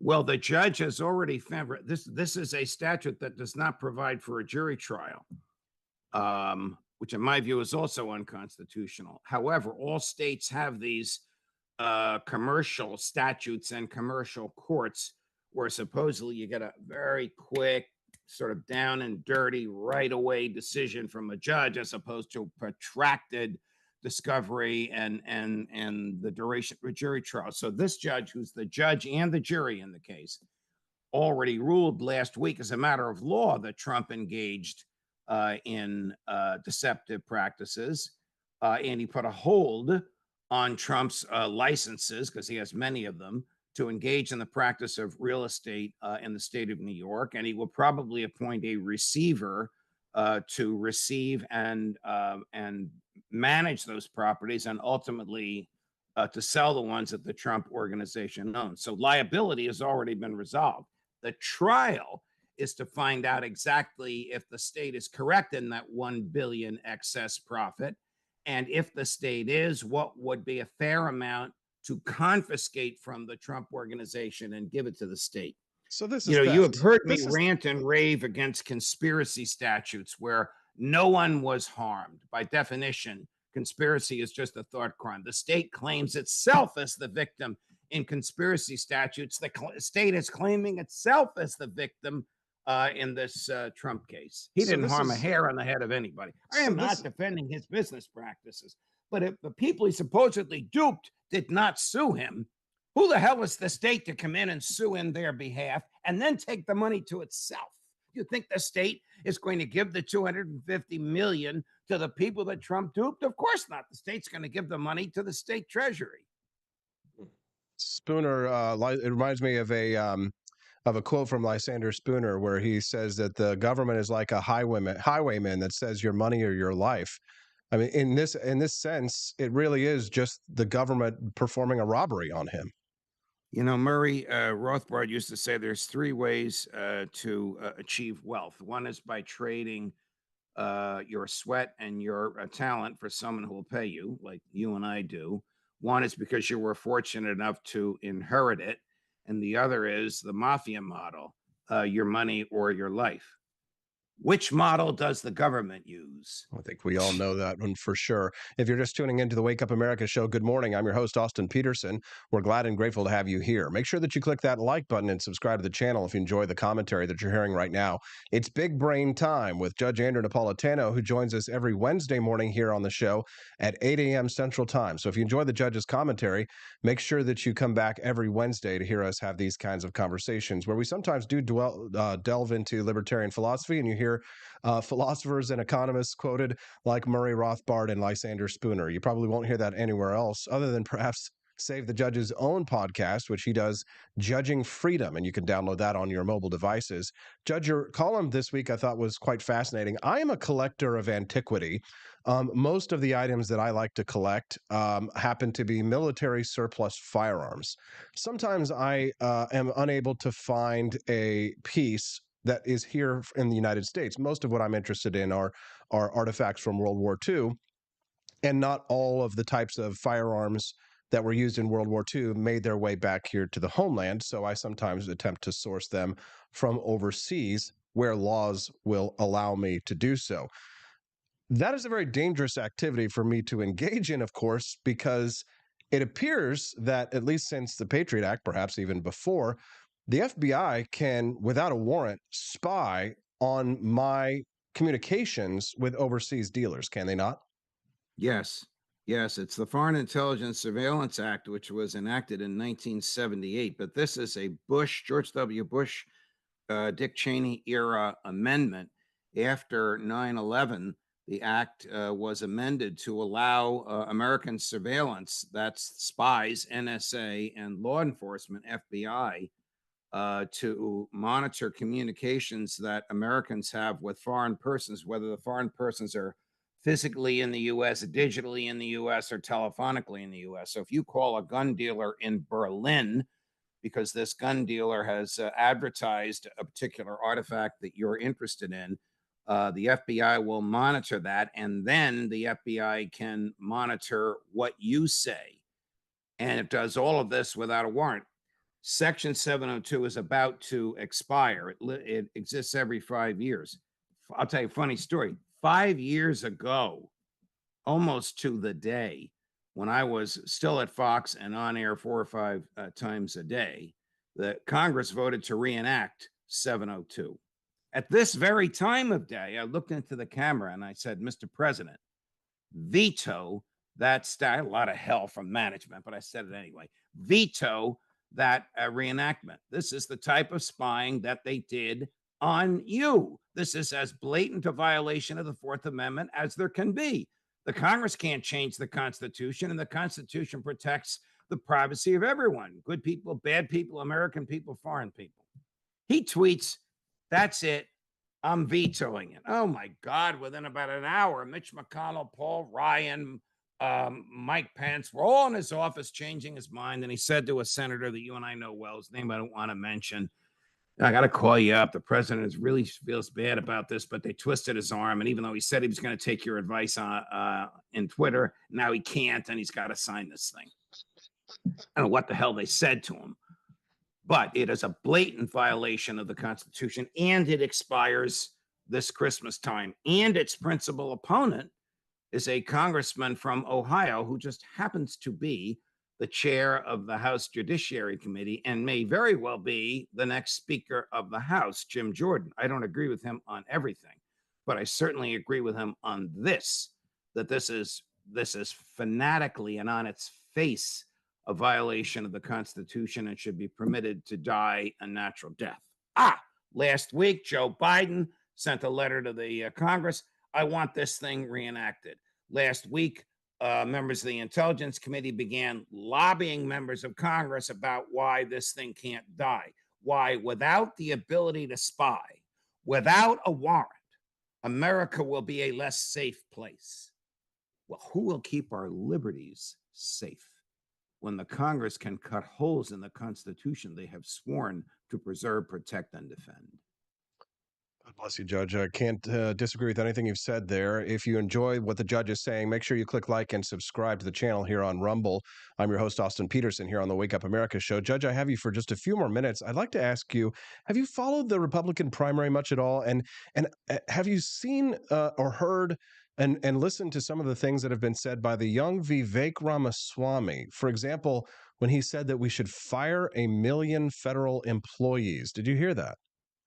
I did hear him say that. And of course, I share that sentiment. I mean, the laws have been written to prevent him from doing that, so he doesn't have the authority to do it on his own. But if by that he means not to fund those departments, he, of course, and a Congress have the authority to do that. He doesn't have a line item veto. But if he were elected, presumably his mentality would also be elected in Congress.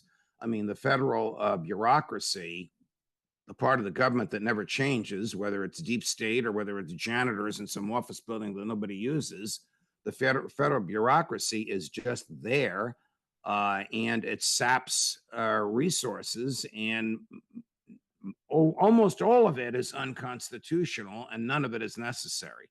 So I share with the sentiment, but it's not going to be easy for him to do that without public sentiment behind him. Do you like Ramaswamy? No, I think he's a pain in the neck. But Okay. that's just a personal attitude. You know, who do I want? I don't know who I want. I want whoever's going to shrink the government. Thomas Massey, whoever's going to shrink the government down to the size of the Constitution. And none of them is going to do that. You know, Trump's an authoritarian. Christie is a big government Republican. Pence thinks the whole world should be Protestants. Nikki Haley never met a war she didn't like. I mean, these people are from another world. And then the other side, you got Joe Biden. You know, where is a Ron Paul? Where is somebody who says the Constitution means what it says? Yeah, I ran in 2016, Judge. But I wanted to ask you, though, what your thoughts are on this. The best argument that I've heard for the reelection of Donald Trump is that with so many knives to his throat, with so many public enemies against him, with the deep state and the bureaucracy against him, we know he didn't drain the swamp last time. And I don't want to be accused of being Charlie Brown trying to kick the football. Lucy is going to let us kick the football this time. However, I will say that the incentives are now for his own survival that he eviscerate the institutions and organs of the federal government who have betrayed him, spied on him, lied about him, arrested him, him and his political allies, and locked them up without trial.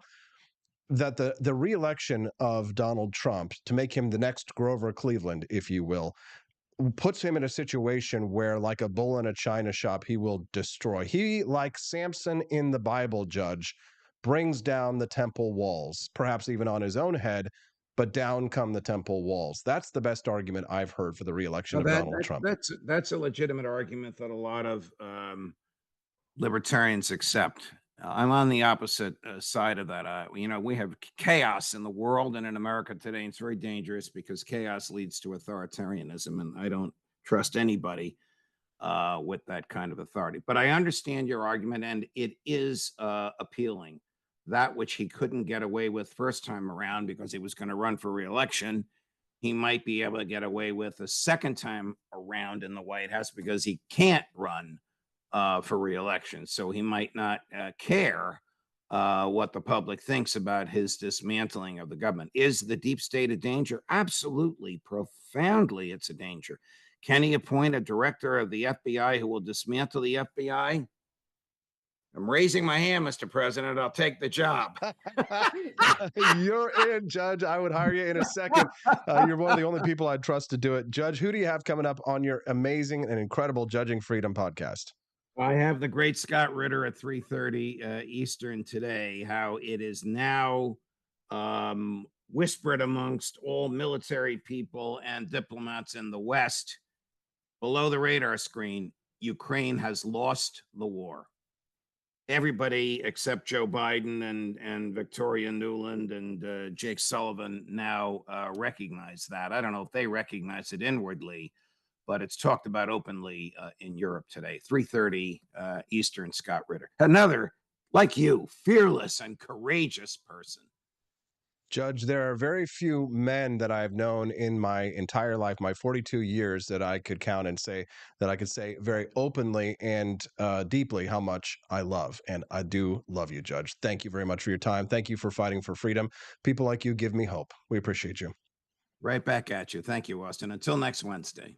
Thank you. Until next Wednesday, that's Judge Andrew Napolitano. Send us a text at 573-319-1586. And maybe it's time for you guys to check out AP4LibertyShop.com. Have you guys seen our awesome No Lives Matter shirt? They've been selling like hotcakes, so we're going to run out of these things. And if you guys have been thinking about getting one, you better get one today because you want to get it in time for Halloween, of course. It's time to get a little sexy. You provide the sexy, I provide the shirt. If you're looking for a great cost-effective costume this Halloween season, we've got a ton of great Halloween merchandise over at AP4LibertyShop.com. That's at AP4LibertyShop.com. We've got the No Lives Matter shirt. The Government is Scary shirt as well. So I recommend that if you want to get the government shirt, it just says government in scary letters, that you just walk around the Halloween party and say, I'm here to help. We've also got a great Halloween shirt that says that due to inflation, this is my Halloween costume. So check it out at AP4LibertyShop.com. That's AP, the number 4.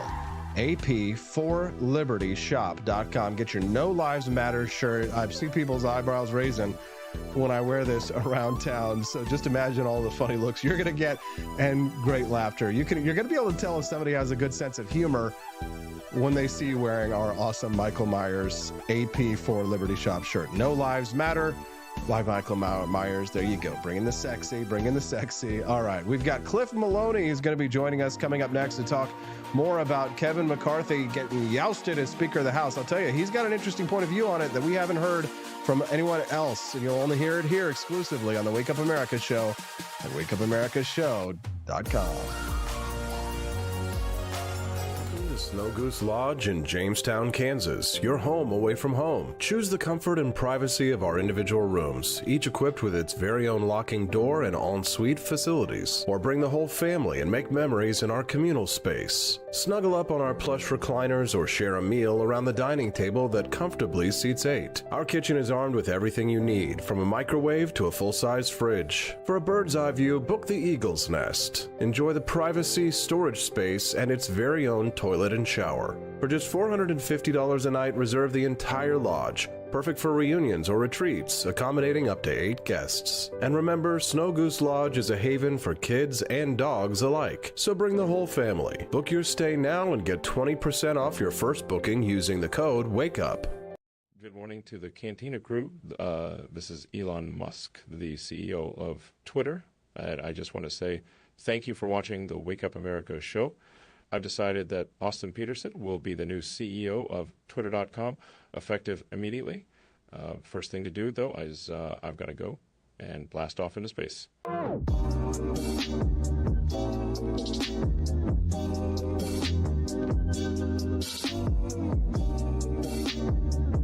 If there wasn't going to be somebody who was a fiery champion of liberty, somebody who would get out there and who would be aggressive, and if they wouldn't do it with more fire or passion than I had, then I would go and I would fight this battle for us.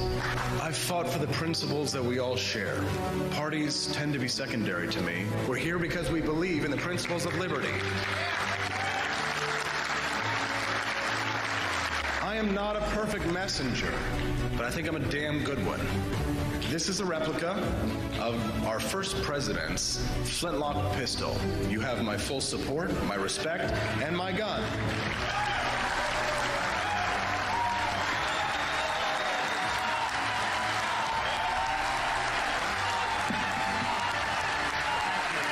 I think that at the heart of my philosophy is much more libertarianism than well, that's the fashionable word these days, I guess. A conservative is no longer just that. He's a libertarian and always has been.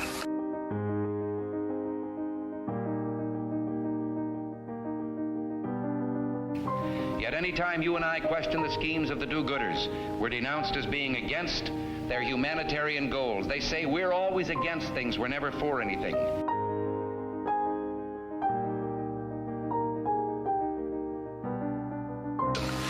What is fascism? Fascism is private ownership, private enterprise, but total government control and regulation.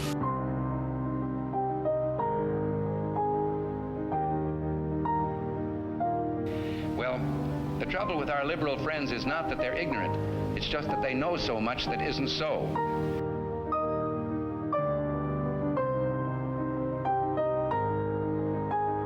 If we lose freedom here, there's no place to escape to. This is the last stand on earth.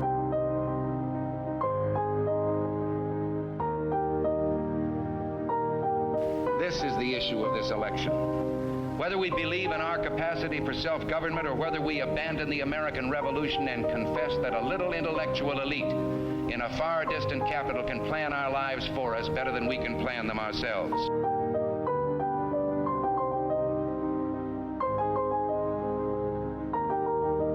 The conservative, so-called, is the one that says less government, get off my back, get out of my pocket, and let me have more control of my own destiny.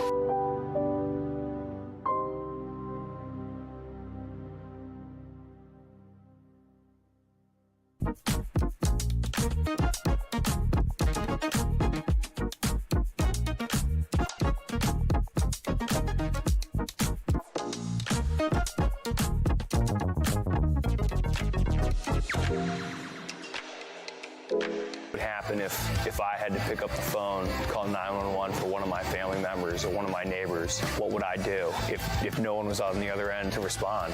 What if there was no 911? You can be a part of the solution. Anybody can be a firefighter. Male, female, younger, older. We have school teachers. We have leaders in business. It's me, you, anyone that wants to be. There is no typical firefighter. Do you hate the deep state? Do you reject the Antichrist in all his ways? Do you believe that aliens controlled LBJ to assassinate John F. Kennedy? Did you know that the shot can put chemicals in you that will make you more sensitive to 5G? Do you love America? Do you want more freedom? Do you like smoking hot red-headed libertarians? Then the AP for Liberty shop is for you! Check out all the awesome new merch and have a happy new year! Fight the deep state, reject the Antichrist! Visit AP for Liberty shop and get your patriotic merchandise now, or the deep state wins!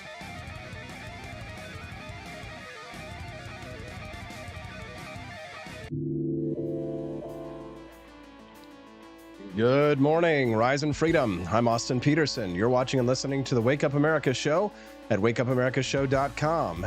Today is October the 4th, 2023. We're glad to have you here. Hope you're feeling good today. Good. Well, nice. Studio audience is happy.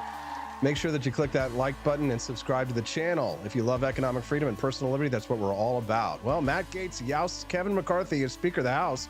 Maybe he's got a new girlfriend now. As you can see here in this video, Ilhan Omar taking a look at that juicy man meat, licking her lips as she looks at that conservative. I guess the first question for my next guest, Cliff Maloney, who is a former Ron Paul and Rand Paul staffer, is joining us now. Are we conservative and libertarian men just hotter? Is that what it is?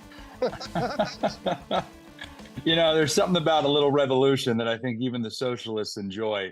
And it was fascinating to watch. You know, the Republicans wouldn't let Matt Gaetz take any of the podiums on their side, right? I mean, real estate's important when it comes to the optics of politics. So it was very funny to see, you know, during his speech or the debate, the Democrats are sitting behind him, right? But it was very interesting. They probably only agreed with maybe 5 to 10% of the things he said, but they didn't care. They know that this is political capital for them when it comes to being able to have this talking point of Republicans in disarray. Well, that's what Mark Levin was saying yesterday. He was out there on Fox saying that this is an example. These are anarchists who have taken over the GOP, and it's not helping us and making us look like fools. What would you say to that? I'd say there's a couple strategies here, but the one strategy you can have is to think that Kevin McCarthy is some sort of principled conservative or that he has done some sort of great job. I mean, that's where I think the Republicans made a mistake. I mean, if you listen to this debate, and I recommend anyone that is interested in the political process watches the debate between Republicans and Republicans when they were just about to have the vote to remove McCarthy. Because what happens is Matt Gaetz, he really is a great orator, right? And he really just made some of these old white dudes look like they are so out of touch. And to be frank, they are. I mean, you had a lot of people getting up saying, well, Kevin McCarthy, this is the most conservative policy we've had in decades. Kevin McCarthy, the best border security. It's like, hold on a second. Turn on Fox News, and all of you go on there screaming that the border is wide open every day. So what has changed? So watching that and having Matt Gaetz really dive in on some of the key things that have just happened for decades, there are a couple strategies. The first being, if you're Matt Gaetz, he's not in the bubble. He's past the point of thinking that DC can work. And what he's saying is, we have to break it. We have to break the system. We have to break the process. And that's his strategy. Whereas then you have other folks, Thomas Massie, a great friend of ours, who has a different strategy, which is, hey, listen, I'm still working within the system, and I think I've got a pragmatic alternative that would cut spending for the first time in 3 decades. But then you have others who say, well, we should raise it 10%, or, some of these Democrats want to boost it 30, 35%. But the first two strategies I'm on board with. What I'm not on board with is this idea of just continuing to go along and bowing down to the talking point, which is what it is, of chaos being a problem. We already have chaos. And Matt Gaetz made this point. 33 trillion in debt, Americans being spied on, troops in 120 countries. That's the chaos. No kidding. Yeah, for sure. But when it comes to the position of Speaker of the House, let's talk about that Thomas Massie strategy for a moment. I didn't quite understand the way that he was laying this out, that this wasn't necessarily going to change our position.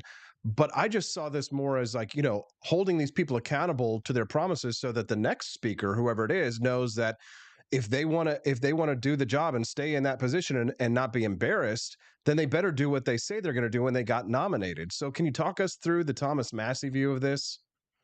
Yeah, if I'm him, I'm probably saying that the alternative is likely going to be not in agreement with the Freedom Caucus, Massie types. The alternative is going to be, how do we peel away 10 Democrats, right? Maybe offering Democrats chairmanships. I mean, this is what happens in Texas, right? This is why some people are saying that's the thing that could backfire. In Texas, Republicans have a majority of everything, but Democrats run the state house. And the way they do that is they peel off 10 or 15 weak Republicans, team up with all the Democrats, right? And there's different ways you can maneuver this.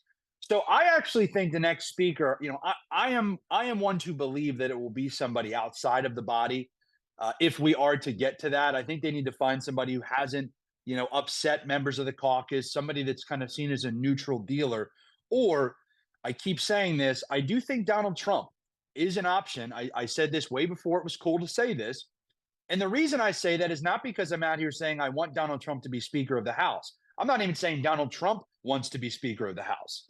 But what I'm saying is I do understand what motivates politicians. I've worked with these congressmen. I've seen it. They all act the same, minus a few. And what I mean by that is they care about their election and their reelection.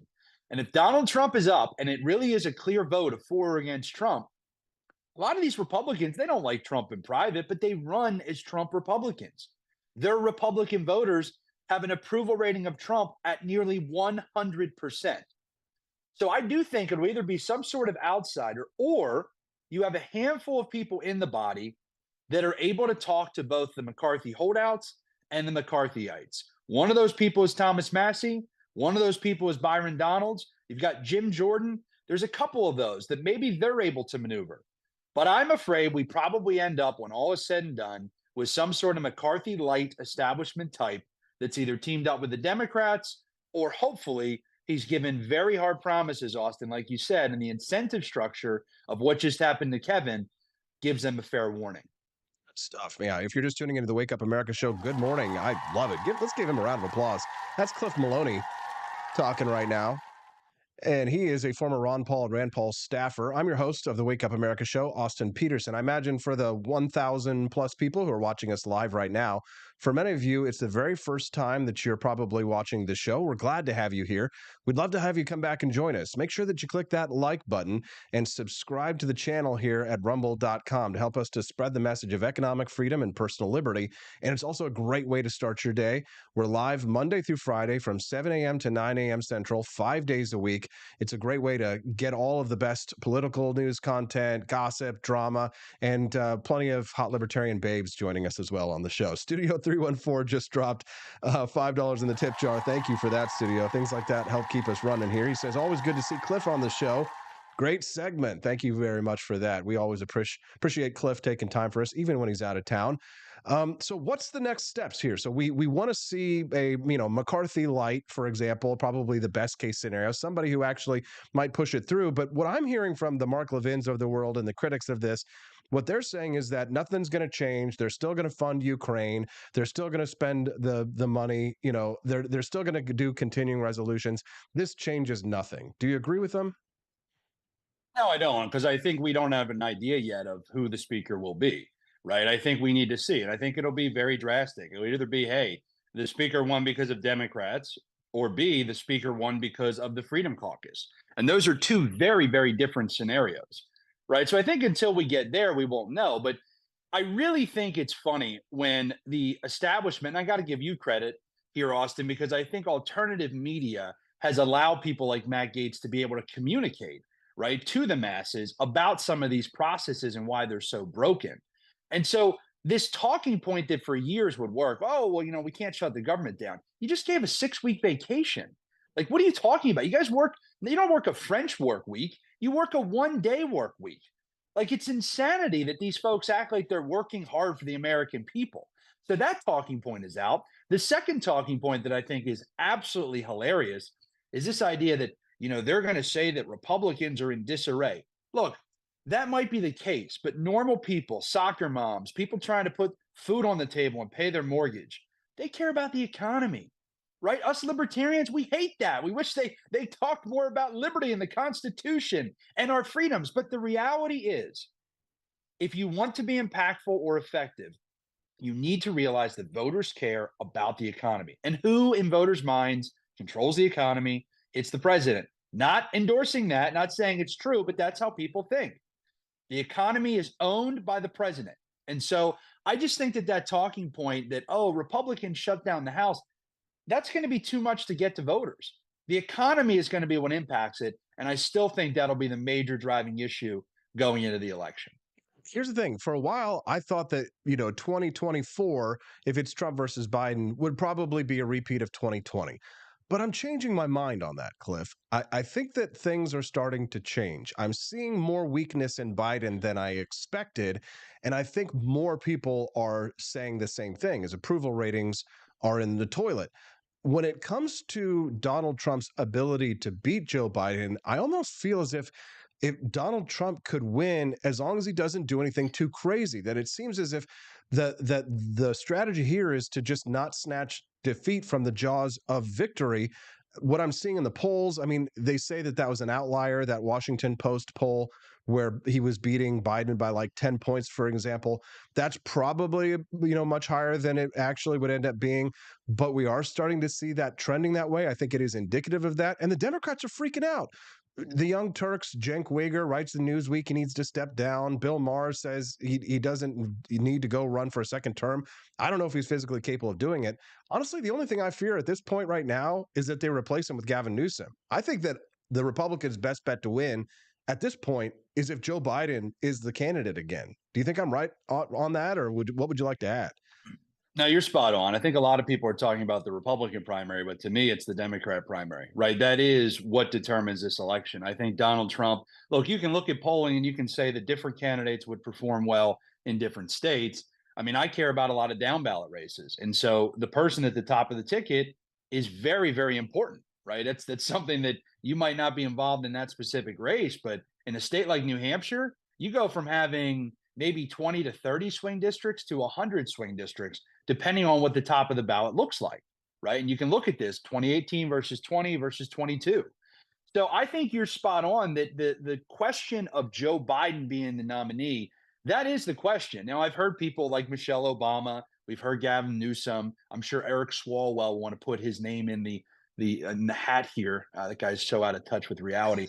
But I do think, and I mean this, I don't think it's as simple as people think it is. I know that people say Biden's a puppet. There's nothing going on upstairs, Obama or Joe Biden runs the White. Yeah, of course he's not making real decisions. But you've built your entire party around Joe Biden. You've built your entire infrastructure, and so getting people to endorse against him or getting people to donate against him, it's almost impossible. You have to legitimately get him to step down. Now, they could do that. But I just think it's much more difficult than people think because, look, if political strategists picked who the nominee was, you would have never had Trump in 2016, right? If political strategists picked the nominee, I mean, elections would look completely different. And to think that people vote, but based on the general election, I have bad news for us Liberty folks out there. It's not the case because a lot of our candidates would do much better in the general. That is not how it works. You have to win a primary, then you move on to the general. But Austin, I think that is the question. I think a lot of polling is showing that. Who will be the Democrat nominee? I think Trump is likely to be the 47th president of the United States. That's what I'm saying. That's what I'm saying. I got to give it up to Rand's Lower over on the live stream chat. He says, I'll be back. No, it's not Arnold, but a first-timer liking your show. I'm a staunch Republican with libertarian friends. Good platform, Austin. Good. Glad to have you here, brother. Don't forget to click like and subscribe to that channel. Makes it a lot easier to find us. We are at rumble.com/AP4Liberty with 999 people watching. Come on, let's get ourselves up over 1,000. Click that like button. We have been over 1,000 for the majority of the show. We had 2,000 a little bit earlier. It's just wild how much the show has grown. And of course, it's thanks to our awesome content, I think a decent host, and incredible guests like the ones who are joining us right now. We've got Cliff Maloney online. He's a former Ron Paul and Rand Paul staffer, so he's one of us, a true North, true blue liberty lover, and he helps to get other liberty lovers like ourselves elected around the country. How about a little update for the inside baseball people there? Because we love Jamie Marie Pope down in Louisiana, and we're rooting for her. Her primary is coming up. Are there any good Liberty Republicans, perhaps, or any good libertarians that are out there running, Cliff? And what races are you kind of watching around the country right now? I mean, Jamie Marie Pope, of course. Yeah, I mean, I think there's a lot going on. I think what you've got to see is Jamie down in Louisiana. There's a couple of those. And for those listening, Louisiana has off-year state legislative elections. There's only 4 states that do that, Louisiana being one of them, and they have a very odd way of doing it because it's very late. I mean, most states have had a primary by now. Louisiana has not. So Jamie's on the ballot. There's a couple others down there. We're rooting for them.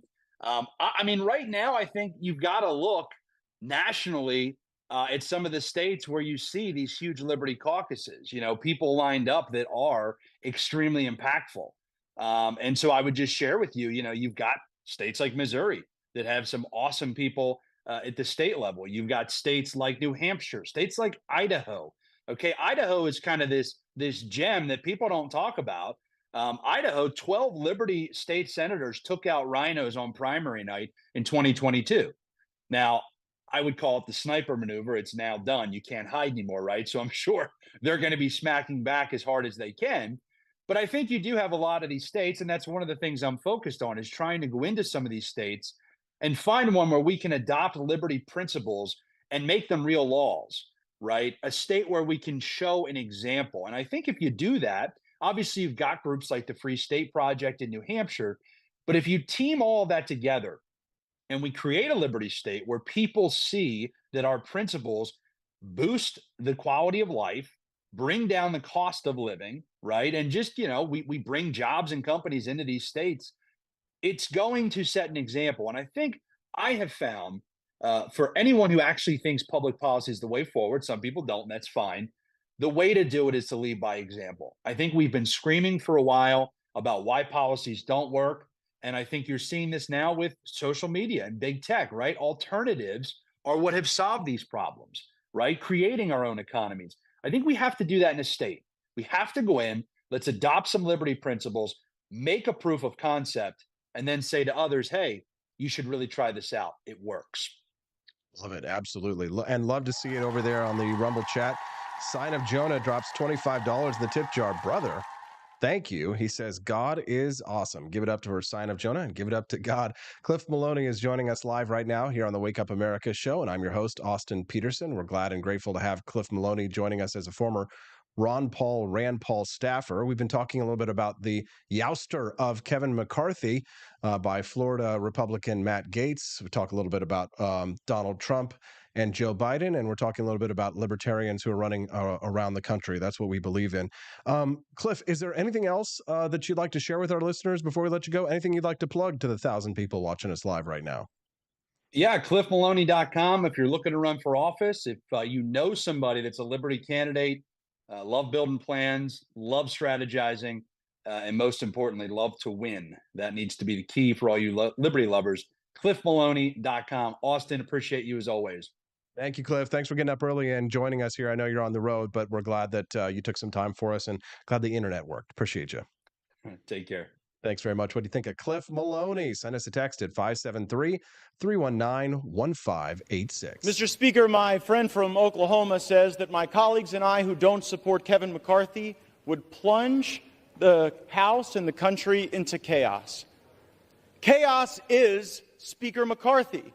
Chaos is somebody who we cannot trust with their word. The one thing that the White House, House Democrats, and many of us on the conservative side of the Republican caucus would argue is that the thing we have in common, Kevin McCarthy said something to all of us at one point or another that he didn't really mean and never intended to live up to. I don't think voting against Kevin McCarthy is chaos. I think $33 trillion in debt is chaos. I think that facing a $2.2 trillion annual deficit is chaos. I think that not passing single subject spending bills is chaos. I think the fact that we have been governed in this country since the mid-90s by continuing resolution and omnibus is chaos. And the way to liberate ourselves from that is a series of reforms to this body that I would hope would outlast Speaker McCarthy's time here, would outlast my time here, and would outlast either of our majorities. Reforms that I have heard some of the most conservative members of this body fight for, and some of the reforms that we've been battling for that I've even heard those in the Democrat caucus say would be worthy and helpful to the House, like open amendments, like understanding what the budget is. We have been out of compliance with budget laws for most of my life, most of many of your lives. And by the way, if we did those things, if we had single subject bills, if we had an understanding on the top line, if we had open amendments, if we had trust and honesty and understanding, there would be times when my conservative colleagues and I would lose, might be a few times when we'd win. There'd be times that we would form partnerships that might otherwise not be really predictable in the American body politic, but the American people would see us legislating. These last few days, we've suspended the momentum that we had established the week earlier, where we were bringing bills to the floor, voting on them, staying late at night, working. God bless Matt Gaetz. We're a solid team Matt Gaetz. We stand Matt Gaetz here in this house. Thanks so much to all of you who tuned in to the Wake Up America show today. It's been an absolutely fantastic show. We couldn't do it without you, the viewers, and of course, rumble.com. Remember, when you're clicking like and you're donating, like our friends Sign of Jonah and Studio 314 and others have donated today on the Wake Up America show, you're not just supporting me, you're also supporting Rumble. Rumble takes a portion of the revenue that we raise here through this show. And you know what? I'm happy to give it to them because Rumble has given us an audience. They've introduced you and me, and now we're friends, aren't we? Well, what is that? Well, friends don't shake hands. Friends got a hug. So, give me a nice little hug. Look at me the way that Ilhan Omar looks at Matt Gaetz. Look at that. I just want somebody to love me the way Ilhan Omar loves her. Look at her looking down at his butt. Look at that. You think you could love me like that? No, that's fine. You don't have to love me like that. That's just for... How dare you? For Mrs. Peterson. If you do like me at least a little bit, click that like button, subscribe to the channel before you leave, and I want to see you back here tomorrow morning on the Wake Up America show. On Friday, we have Freedom Family Fridays. That's when Stephanie Peterson joins us live in studio. We'll try and work on the microphones, make it a little better for you. Sorry about that earlier, guys. In studio microphone situation is a nightmare, and I'm not very good at it. But she will be joining us tomorrow in studio, and of course, or Friday, in studio. And Thursdays, of course, what do we have? Thirsty Thursdays with Camellia Peterson. She joins us at 8 a.m. It's going to be a great show. You don't want to miss it.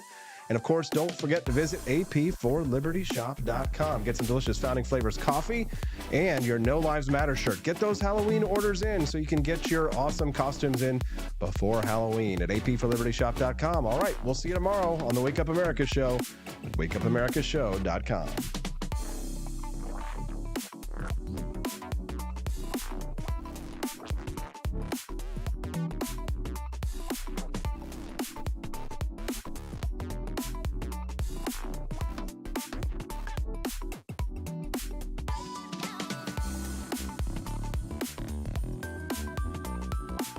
Vast expanse of time, a year might seem like a mere moment, but oh, what a year it's been. In September 2022, Austin and Stephanie Peterson embarked on a journey to wake up America. They began humbly, with just 20 souls tuning in, learning, listening, and though challenges arose, like the looming shadow of YouTube demonetization, their spirit never waned. And now, thanks to you, thousands rise with the sun to join them, to listen, to engage, to be a part of a community.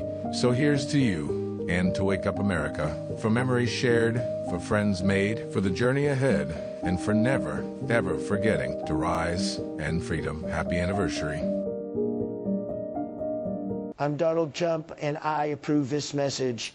Believe me, Austin Peterson is the best. He's got the greatest Wake Up America show I've ever seen. Whenever I tune in the mornings and watch the live stream, let me tell you, he has got the absolute best content. I love his guests. It's just a total blast to watch, and I highly endorse and recommend the Wake Up America show. It's terrific, believe me. Halloween is coming. The festival of Samhain approaches, and your lazy butt doesn't have a Halloween costume yet? How can you pledge allegiance to the Dark Lord this year and possibly offend everyone at the same time? Visit the AP for Liberty shop and get your shirt today. The 9 most terrifying words in the English language are, I'm from the government, and I'm here to help. So grab your government is scary tea and tell everyone at the party that you're here to help. Other great seasonal items are available as well, so don't miss out. Then visit AP for Liberty shop today. That's ap4libertyshop.com.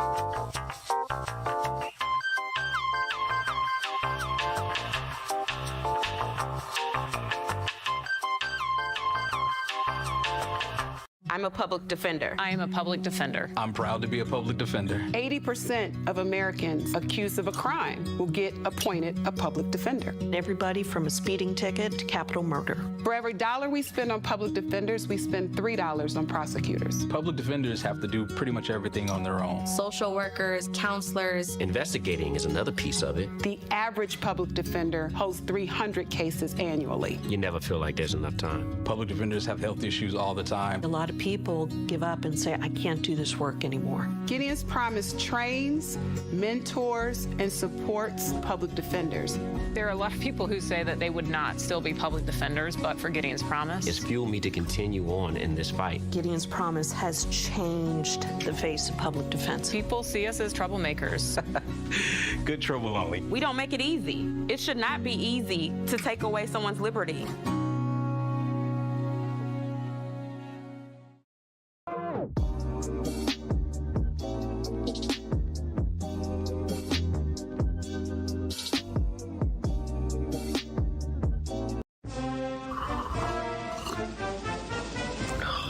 Tired of spending your hard-earned money on woke corporations that don't share your pro-freedom values? Fed up with sipping liberal lattes and progressive cappuccinos? Introducing Founding Flavors from AP for Liberty Shop. Get your day started with Washington's revolutionary roast. As robust and principled as the man himself, this blend is the shot of energy heard round the world. Or maybe you want to taste the fervor of freedom with Adams's patriotic perk. It's as dynamic and balanced as the U.S. Constitution, sure to awaken your spirit of liberty. For the aficionados, we've got the Jeffersonian Java, a complex mix of flavors that speaks volumes about your refined tastes. And don't forget Betsy's Liberty Lullaby, our decaf option, crafted with the same care and dedication Betsy Ross put into our Star-Spangled Banner. This blend lets you enjoy the taste of freedom anytime without losing sleep. No woke beans here, folks, just pure patriotic pro-freedom flavors brewed with love for liberty. So why compromise your principles for a cup of coffee? Stand up for your values, perk up your patriotism, and start your day the American way. Get your Founding Flavors at apforlibertyshop.com.